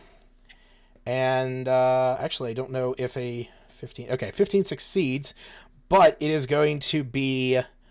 I'm just going to do this 3d6 plus 18. So it's 24 maximum damage. Killing that one and 12 damage on the half. So you guys basically, those of you that are up, Cephas, me, and you, you three see Iggy like step forward. He has this aggression in his eyes. Cephas, this is probably the first time that you've ever seen this like pure unadulterated passion from him. But he shoots out this blast that creates this like circle of cold around there, as he is out there screaming, in Goblin, "No, don't, not the rest of my family!" I don't know why I did that in Harbin Wester's voice. But we're going to leave it at that. Albina, you don't have to do anything. You had Spare the Dying cast on you, so unfortunately we just have to move on. But it is Me's turn. So I'm just... What am I doing? You're not doing Just anything. unconscious. You don't You have can to just lay there. You don't have to make saves anymore. You Can I are... roll somewhere? No. You can roll. You can still roll. Like, that's your choice, to fill up the game log. Just like... Oh, won't let me move her. I mean, she's Well, down, so she you could can't retreat. move her. Oh, Oh, I thought she's you meant I not could crawl down. somewhere. Gotcha. Yeah, Okay. you're still down. You are 100% still down. You just don't But I'm have to just make stabilized. saves anymore. Right. So Okay. you're just not going to die from death saves. Yes, that's good. Right. Me. Anime Yes. doesn't attack. Or Technically speaking, if On I'm not turn. mistaken, Oh, I know the answer to this, being somebody with animal companions. on your turn, you can use, if you do not issue command, the beast takes the dodge action. So, Yeah. okay, if you're incapacitated or absent, it acts on its own, focusing on protecting you and itself. right. So Yeah, it is... so it'll take the dodge action or go The near beast you to never protect requires you to the command to use its reaction, such as when making an Correct. opportunity So attack. if one of these creatures got up to you in order to, attack, it could defend, and it could use its reaction. But unfortunately, without you issuing command, because it is still under the rules of a ranger's companion, if you don't issue a command, it takes the dodge action. Yeah, I have that same issue with my companions. If I go down, my companions can't so do anything. weird. Because I mean, like I it said- says if you're incapacitated, it would Well, protect. So here's another thing to consider. It is back here with you.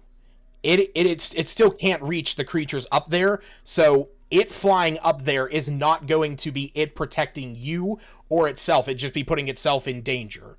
So if Anime's best choice right now is to stay by you and defend you.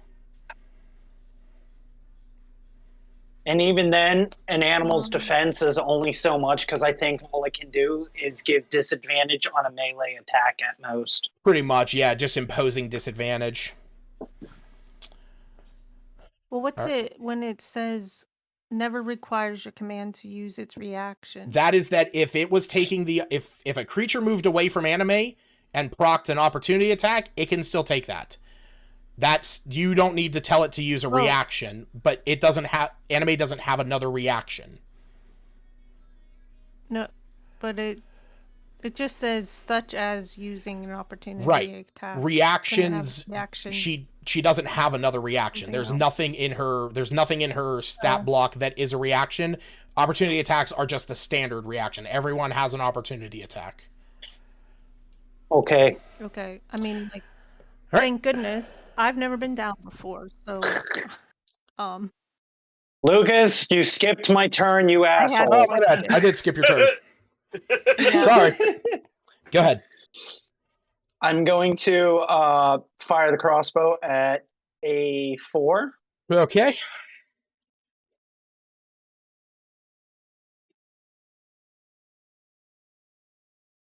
That's Yep. 23 to hit. Yep. Roll your damage. That's 9 damage. Dead. Sweet. I'm going to turn the crossbow over to a 1 and shoot again. Okay. Ooh. That is a miss. Yeah, I don't think I have any way to make Don't that change. No, Yeah, I do not. I don't believe so. But in fact, it is that one's turn now. And seeing that it is entirely now without its companions, excuse me. You see Seftis, me, and you. You all see this thing. You all see this humanoid. They transform into a boar once again. Is that a spell? No. And you see that it. Wait. No, it's not. It's not. It's a feature. And you see that as it does this, it starts to run off away. It's Yu's turn if you would like to do anything else. Yes. Everybody around us is dying. How far is he from there? 65 feet.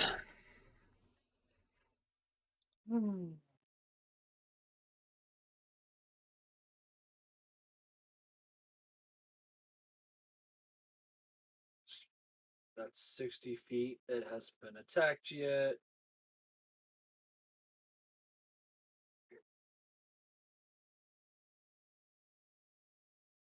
What are you doing? Trying to figure out what I want to cast on it. Okay.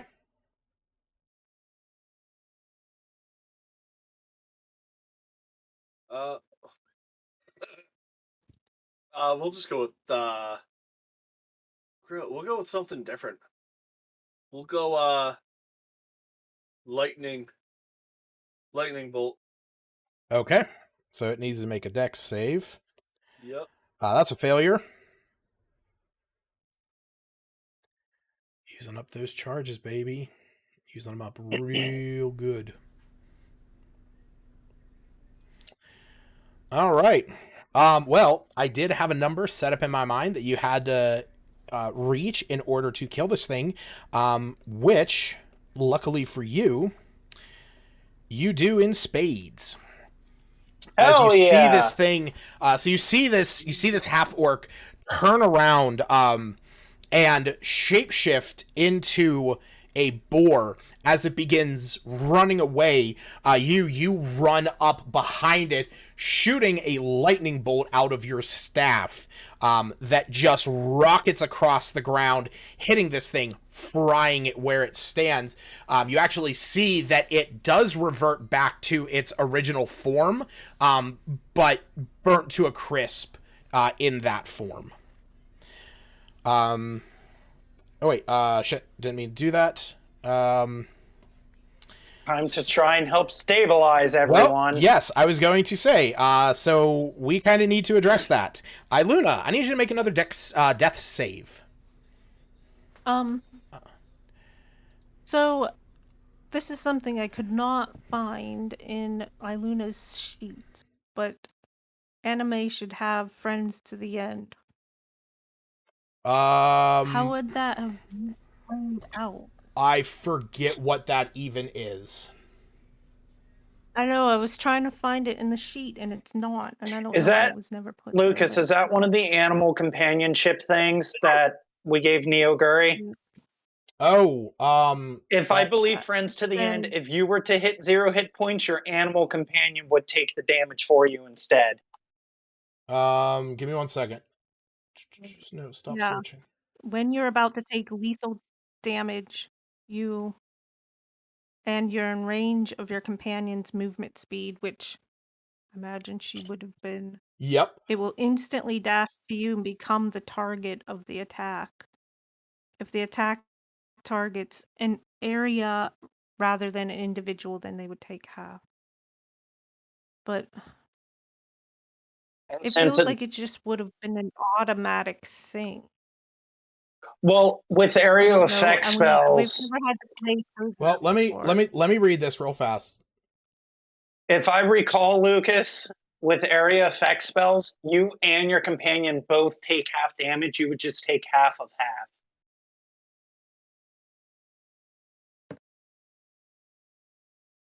Or no, your companion would take half of the damage of the area effect, so you would take half of the damage. And since she succeeded on the dex save, she would take half of the half.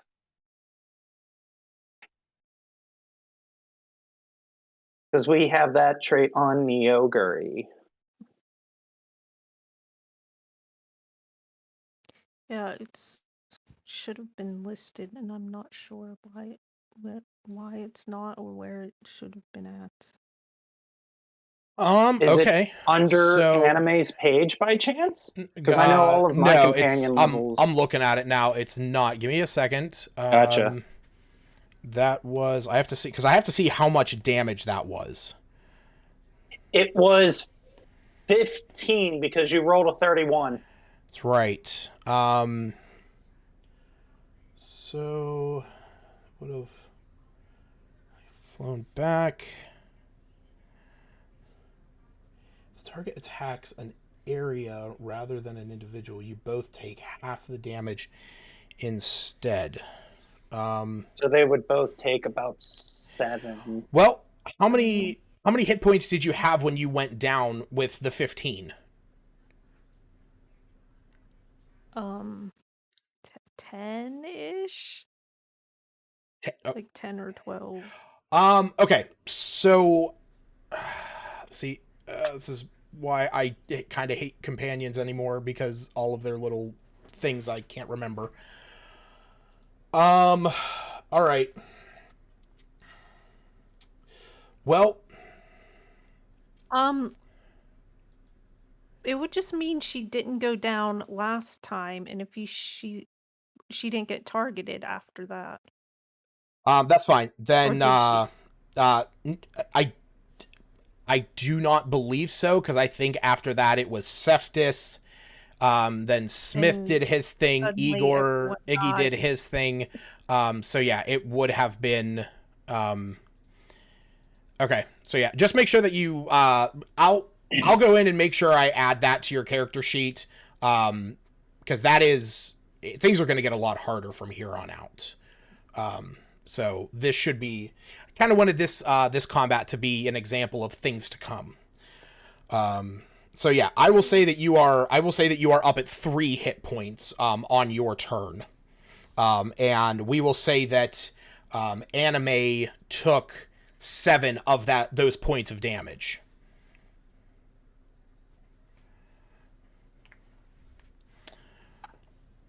All I see is that apparently me and you have to carry the team. But we will say that it is Iluna's turn at this point. So what are you doing on your turn? Yeah, that's true, Cephas. You help too. Yeah. Yeah, Cephas is pretty was getting down there. I was actually I will say I love I love how they do the D&D app now on the phone, because I can keep track of all your stuff in real time. It's great.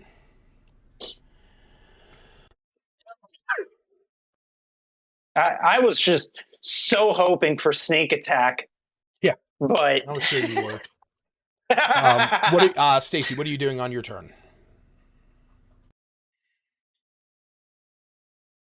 You still all have these 2 creatures are dead. They are dead, Yeah. but you still have 2 down companions. Iluna is not moving, and Smith is currently in his death throes.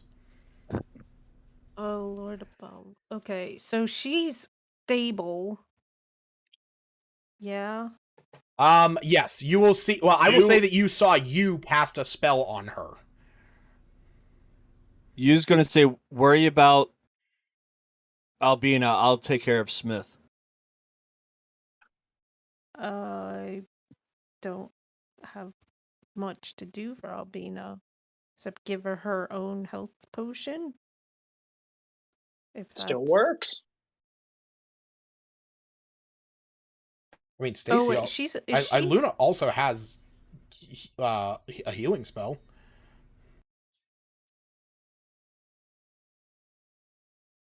And keep in mind, when you heal a creature who is making death saves, they are just brought back up with those hit points. But since I'm no longer making death saves, Right, but Smith what is. is that going to do? But Oh, Smith is. Oh, okay, she can help So Smith. if she yeah. if she just healed Smith, he would no longer have to make death saves and would just be back up with however many hit points. Nice.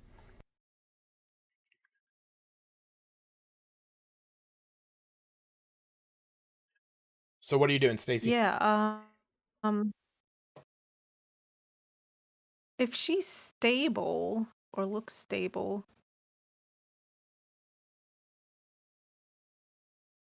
but he said he'll take care of Smith, so I guess I'll just go with that and use Healing Word on Albina. Okay. So go ahead and roll. Smith is still going to have to make a death saving throw before Yu's turn again, though. Yep, this is what Iluna is doing. So go ahead and roll those healing points for Albina and get our girl back up. Ooh. I love my ADHD and anxiety. It causes me to overanalyze everything. Here's the argument, though. Iluna is also a cleric. So. Oh, hi, Smith. I didn't think you needed to roll that yet. Oh, yeah, you didn't have to roll that, buddy. Fine, friend. Not yet. You're still breathing. Not yet. All right, so Albina, you are up with 4 hit points. So how do I do that? Just click where you have your death saves, and then just increase your hit points. Correct. Gotcha. And then you'll be back to normal. All right. And then it will be Seftis, then Smith. Yes, it'll be Seftis' turn. So Seftis, is there anything you would like to do on your turn? Force feed something to Smith. Something to help him get up. I don't know. That's called Viagra, and I don't suggest giving it to an unconscious man. Out of context, I guess it did sound bad. What was that, Steve? That's not what I meant. You're gonna give Smith a health potion? Does anybody really need a health potion? I mean, I can give somebody one if it help. Smith is still down, so. Yeah, Smith needs it more than anyone else. You could use your action to feed Smith a health potion. Come over and get a healing kit and use an instant of healing kit and just instead of a health potion. That only stabilizes. It doesn't bring them up to any health points. He'll still be unconscious. Unless they have the healer feat. Right, which Steve Seftis also does not have a healer's kit. So. Well, I meant he could. So yeah, I'll give him the health potion if it helps out then. Okay. Go ahead and roll the 2d4 plus 2 Seftis. See how many points Smith quaffs back. All right, Smith, you are back up with 6 hit points. Woohoo! Yay, he's not dead. Yay! The fact that you did roll a 5. Oh, also, Smith did have a failure on his first death save, so. God! That would have been 2. Yeah, so as soon as that's all over, and you get everybody back up, You see this guy that's up on the rock. He basically, the moment this all happened, he like fell onto his stomach, clutching the rock, just sort of like hiding himself on there. He peers up, sees all of you standing around. Now that you are all back up, and he looks across to all of you, and he says, "I'm really sorry about that." Happens to the best of us. We weren't prepared to fight magical boars. Yeah, I wasn't either. I came out for a hunt, saw one of them, figured, hey, boar makes for good meat, and kind of figured that it would be, you know, an easy kill. Then I tracked it, and I saw the rest of them, and then they started chasing me up onto that rock. I would have been a goner if you weren't here. Lucas, Yeah, as this you're right. conversation is happening, Me's Uh-huh. gonna put his hand crossbow back on his belt, grab his blade, and everybody is gonna witness like the veins around his like arm and hand where he grabbed the blade turn black for a brief moment as I'm giving myself 1d4 plus 4 temporary hit points from Dark Blessing. Ah, gotcha. All right. So yeah, everybody just witnesses me grab my sword and my veins turn black, and I seem a little more healthier. 6. Where is that on your character sheet? Archeon blade. Ah, that's Or right. Acreon. Yeah. Yep. Forgot about that. One of the many properties that resets at dusk, like all my other cursed objects. Yeah. I'm a very cursed pirate. How would you have allowed healing spirit since it was just in combat only? In combat only. I do not allow healing spirit out of combat because that is a broken ass spell. No, but it was like just the end of combat. I mean, like in my turn, like it was all happening. So I will say that the main reason why I kept the initiative going was mostly to make sure that nobody was just going down. I probably would have let you heal one person had you cast it. But the moment that everyone I would have aimed at Okay, I mean, I'm just saying, like, you would have been able to give Smith, like, one proc of healing, and then it would have disappeared. Because, like I said, I don't like how that spell can be used out of combat. I wasn't aiming for it to just sit there so everyone could have a run through it. But I was hoping you would consider at least one person could get it as soon as it, like, went down. Albina's gonna probably want to do some healing or something. She's not liking just having 4 hit points. So I have mass healing word. Oh, and okay. that can heal up to 6 creatures. So I'm gonna cast that. Yeah. And it's a D4. I don't know how. Do I just hit that once and then it'll heal us all? Yeah. So so when only you click 6 people, because you have to pick which 6, because technically we have one member too many if you count. So Peggy. Who needs the most healing? Not me. Me's gonna go investigate the orc corpses and see what he can loot. All right, so everyone but me. All right. And Albina will heal. So I just roll that once and it'll give us all that amount? Okay. Yeah, so yeah, you roll that once. Now keep in mind, I mean, mass healing word does no, that's right. That one is the bonus action. What am I thinking of? I think mass cure wounds is 10 minutes. But yeah, you all get 5 hit points. 5. That's all it is. But it's good. It's good enough. I feel a little better. While they're all healing, Me's gonna walk towards the orcs, give the same devilish grin with the gold tooth to the human, and see what he can find on the orcs. All right. After the healing, Septis is Yu's gonna going to go say help him out. thanks to Okay. What did you say, Steve? Septis is going to say thanks to Iggy in Orcish, whatever it is he speaks. He speaks Goblin. He speaks Goblin, but you do speak Goblin.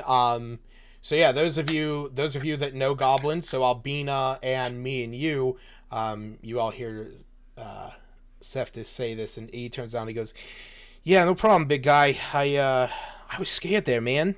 Something took over me. That I like.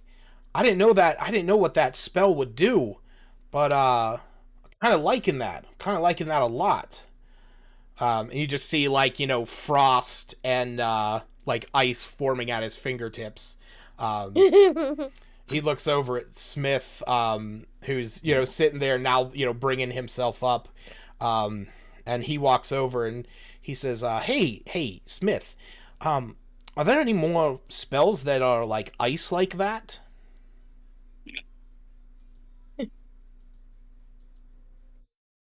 You're on mute, Smith.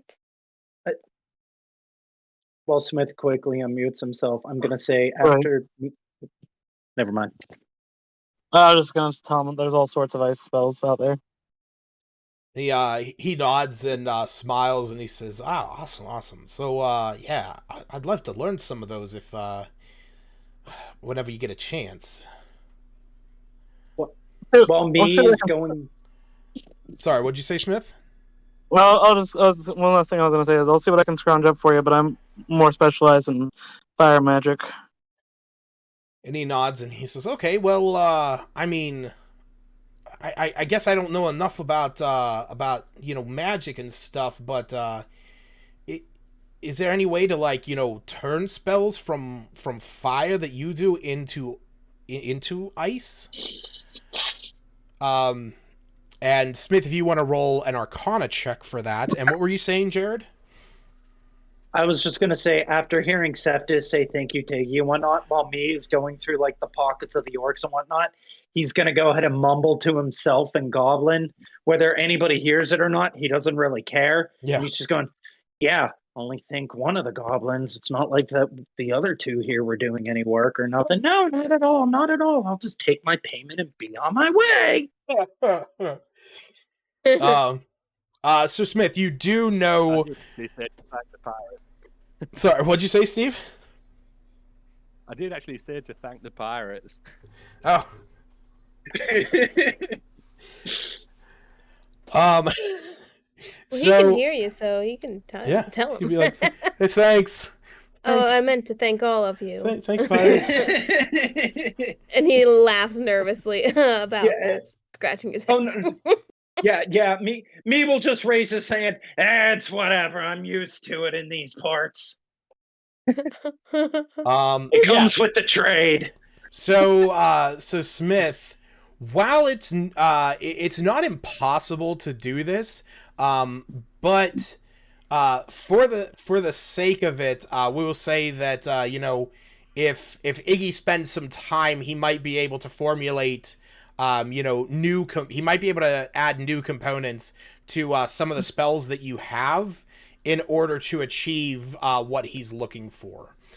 So we will say that because there actually used to be a subclass of wizards called it was the School of Invention, if I'm not mistaken.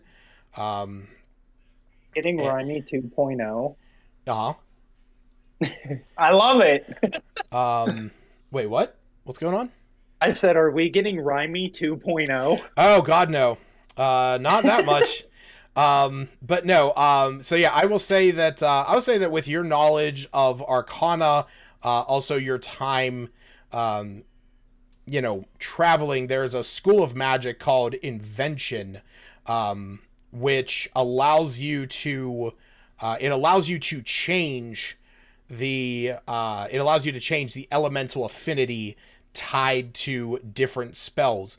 While you are not skilled in that as would be needed for this, you know, you imagine that you might be able to, you know, take a crack at it with him and at least just give it a little bit of a a little bit of a shot the next time that you and him are sitting down together. Sounds good. Okay. So me and you guys are looking over these creatures that you guys just fought. So the main Anything look worth selling? yeah. So I will say the main thing that you notice about them, pretty much right off the bat, is the tattoos on their faces. So they have these like these three lightning bolts tattooed on their face. Go ahead and give me a religion check. Both of us, or are you also investigating? Oh yeah, you are. You're over there. Yeah, the two of you go ahead and I know nothing about it. give me investigation checks. oh, you said investigation? Or sorry, religion. It's religion. Okay. It's religion. Oh, I thought you said religion, Yep. but Yep. It makes sense. Use the one with the patron. I'm not. Yeah. So yeah, you recognize this symbol as three parallel lightning bolts. This is the symbol of Talos, the storm god. And that, as you're thinking of that, now that you're actually getting a look at their face, it kind of makes sense with how they transformed. Because, druids or worshippers of Talos use lightning and thunder magic. Now, the tie to the boars is not something that you are familiar with.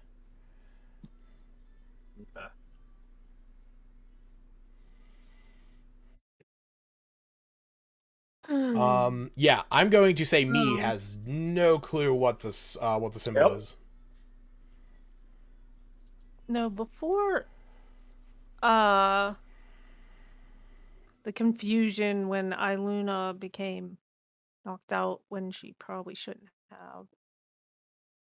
She heard them shout to their god, right? She heard them say something along the lines of, Father Talos, let us smite our foes where they stand.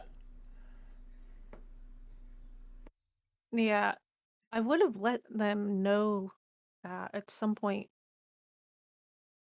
That just played out a bit weird. Because when it was my turn again, I was on the ground, even though I shouldn't have been.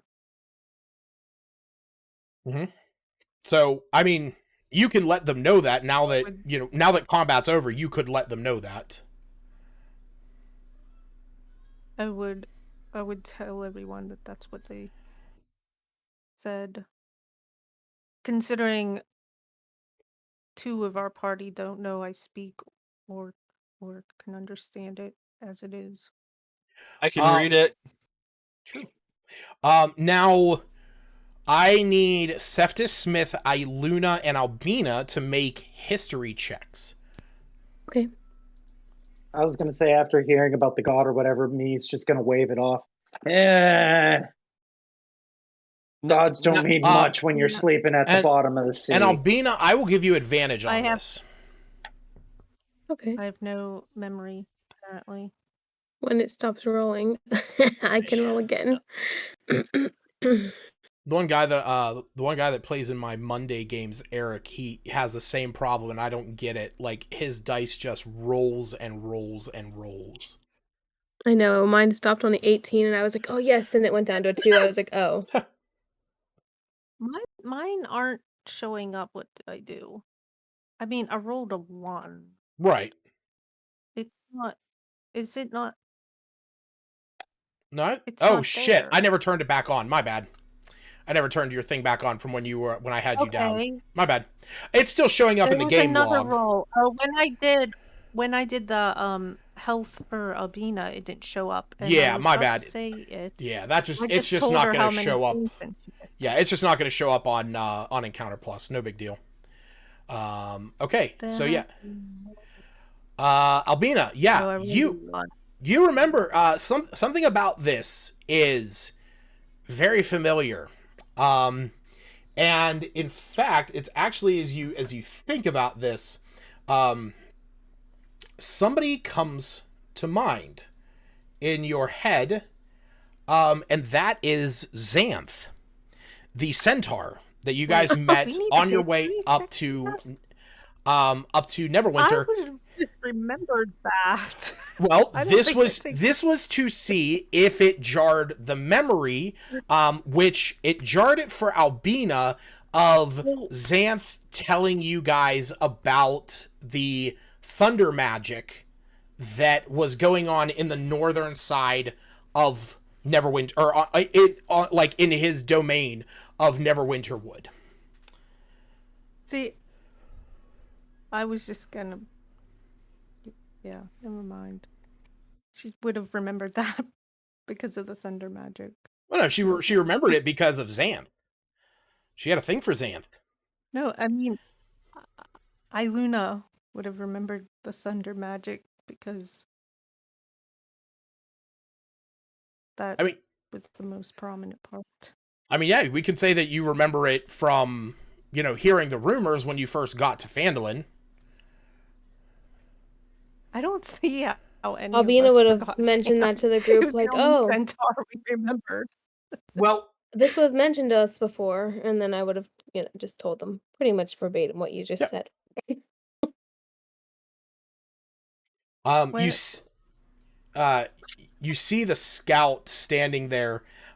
He says, like seeing all of you going about. He says, "Oh, I heard about that as well. I wasn't expecting something like this, though."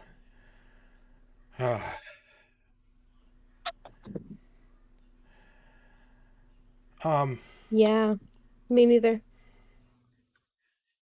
Thanks again. And I say it in Goblin to both of them. Thanks again, you guys. And don't mention it. Actually, I should say thanks for the first time because I didn't thank you the first time. It was the other one. And I chuckle nervously. Like I said, as long as you keep that axe away from me, we can be pals. I'm just gonna tuck it under my robe. Is that better? And we I guess can make this work out. Iluna would ask, these seem they further away. Aren't they a lot further away it's than when we met Xanth? Because yeah, I thought Xanth was from Phandalin North and we're yes, now heading south. Okay, yes, so this is significantly further away. it absolutely is. Uh-huh. Uh-huh. Okay. Does say that or seeming to be further away? Yeah, Okay. Me will just be like, it could be a splinter group. Who knows? Can't tell you how many times different pirate crews split up and went their own ways. One disagreement and there's a mutiny. Hey, you might want to check I your hat know I there, said boss. it. He realizes it. Yeah, as soon as he says pirate, roll that oh my d6. goodness. Roll that beautiful bean footage. Iluna would Oh, try and remember with Septis and Albina. That was near pumpkin. where we got that sword. Yes, the dragon barrow. Why do you want a dragon arrow sword? Dragon, the The Dragon Slayer sword. Lucas, yes. I will say thank you for rewriting the vermin hat and redoing the entire thing. No problem, buddy. Hat of pie rat. That's right. So yeah, you guys, I will say that where you guys are, I'm gonna put up a little picture here in the chat. Oh shit, probably shouldn't be green on green. There we go, blue. And it was further up, but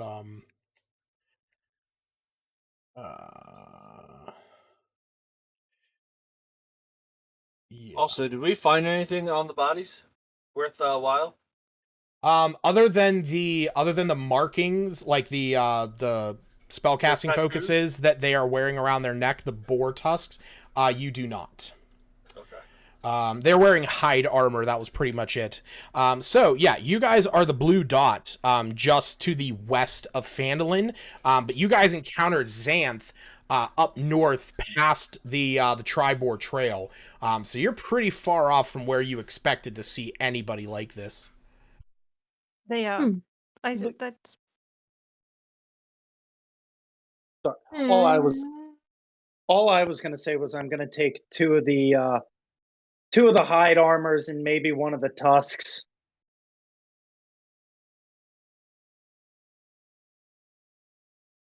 Or one of the necklaces. Mm. Oh, I have use for them. I'm a smuggler, my guy. Is there? Sorry, what exactly is there? Is this just available to you, or is he making it available to all of us? I think it's available to everyone because they all had they had was focus. yeah, which is their 4 necklaces, and they all have hide armor. Yeah. And I more or less was just gonna take it because I got to keep a reputation with my background. I'd like to take a tusk. What's that now? You want to take a tusk? She's. Yeah. I'm taking one of the necklaces and I'm taking 2 of the hide armors because I figured even if I can't sell it, I can always offer it to. Because of my background being a smuggler, I can always offer it and be like, "Here's my payment" or whatever. Sure. Is that what is a necklace with a tusk? You said? Yeah, like it's it's like a collection of tusks on a around their neck. Okay, yeah, that was on there.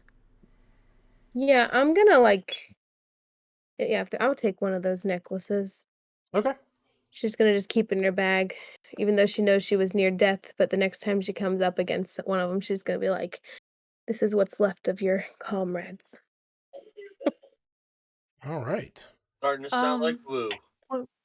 When we were doing the herbs, that was for their whole travel time. Correct. Not because you said stopped a couple hours in. Right, which is what I was just about to get to. So as you got, as me and you are going through their bodies, Albina's grabbing some tusks. This guy who is standing before you, he's sort of looking at you. He goes, so I'm sorry to ask, but and he looks over on the ground where his longbow right here is crushed. I'm just wondering, if where you guys were headed west, right? West. Hi, we were heading towards Lylon, the old fishing town. Lylon. Oh, okay. I don't know if it's south. I thought it was more south. No, it's actually just it's actually just due east or just due west. Yeah. Okay.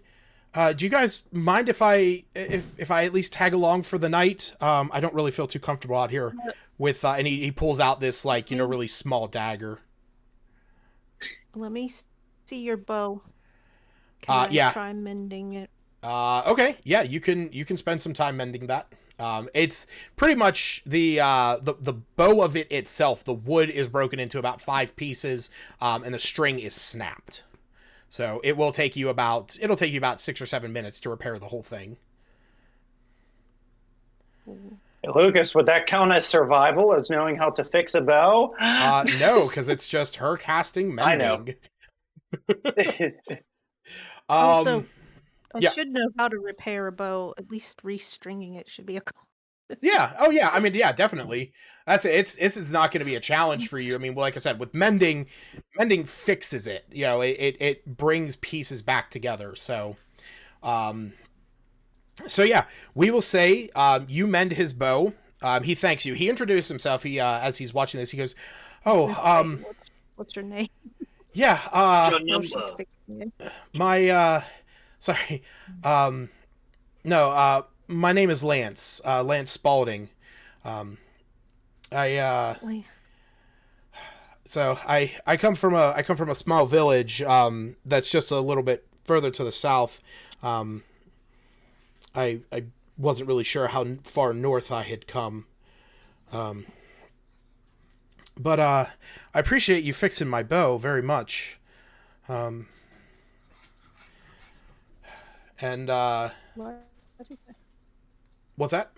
why does it sound like? Sorry, his What? name sounds like football equipment, sports equipment. Because Spalding is a brand of sports equipment. Yes, but I thought Lance was too, but I'm not exactly. I don't. Lance is a sport, brand of so I'm not crackers. sure. Lance is Food. also something you joust with. It's true.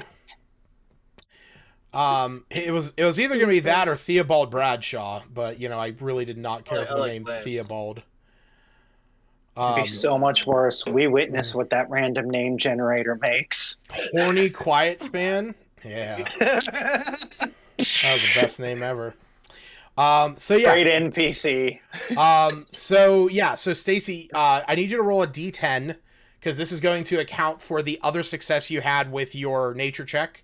As you guys continue after you guys sort of take your breath, and you continue your march on, if considering you had already rolled that success. So yeah, go ahead and add 9 to your hoof leaf, and then we will say that at that point, as it is late in the evening, about 9 o'clock, you guys are going to get the opportunity to rest, and that's what we're going to call it for tonight. Long rest. Yay. Yes, long rest. We will start the next session. On the next. Oh yeah, I get my Fury of the Small back. Yeah, we will say. Level No, not a level up. And if anything, we lose a level. Nah, you guys. Everybody who went down loses a level. We, as in the original 3, yes. 3.5. Justin's in Justin's in the chat. One more random encounter. Huh? That one was random. You mean on Twitch? I definitely. Oh. Oh, Yeah. thanks, I definitely Justin. wasn't Thanks. expecting. I had myself on mute, and I was preparing myself for my death. I said, "Oh, it's only my first character I ever made. It's okay. It's gonna be fine." It's Got okay. up, It's ran what to the Justin does. restroom. Right. Usually, I definitely wasn't expecting that thunder magic unless we went back up to Xanth. Yeah, I'm surprised that after half of the party went down, Justin didn't start typing in all caps TPK.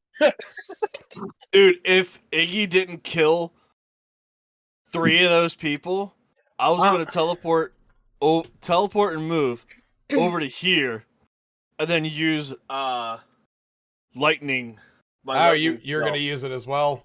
Mm-hmm. All right, I mean, and shoot all of them in a line. Me was doing just fine because if I truly wanted to, I could have entered a ghostly form and took half of the half damage.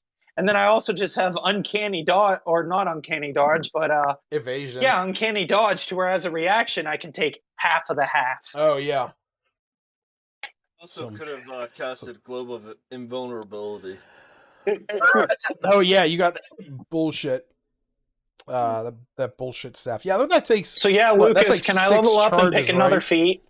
No. Yeah, that one's 6 charges. Yeah. Yeah, I was gonna say that fucking staff. And then at level 9, I come close to unkillable. Oh yeah, that's. Dude, I'll tell you what. You get like any class gets up into like the 8, 9s, and 10s, and most stuff becomes unkillable. I mean, like, even if I do die, I just then start sacrificing random souls that I collected. Right. Yeah, with your trinkets. Yeah. Crazy shit, man. It's all crazy. I love this character. I'm so glad that it is 100% not homebrew, and I can still break it. Yeah, it is. That's the crazy thing about it. It's all legit. Oh man. Apparently, I had to relearn anime's helpful traits because I've not used them before. I'm going to That stop the one part stream. needs added in. Thanks for watching, Justin. Bye, Justin. Hi, Justin.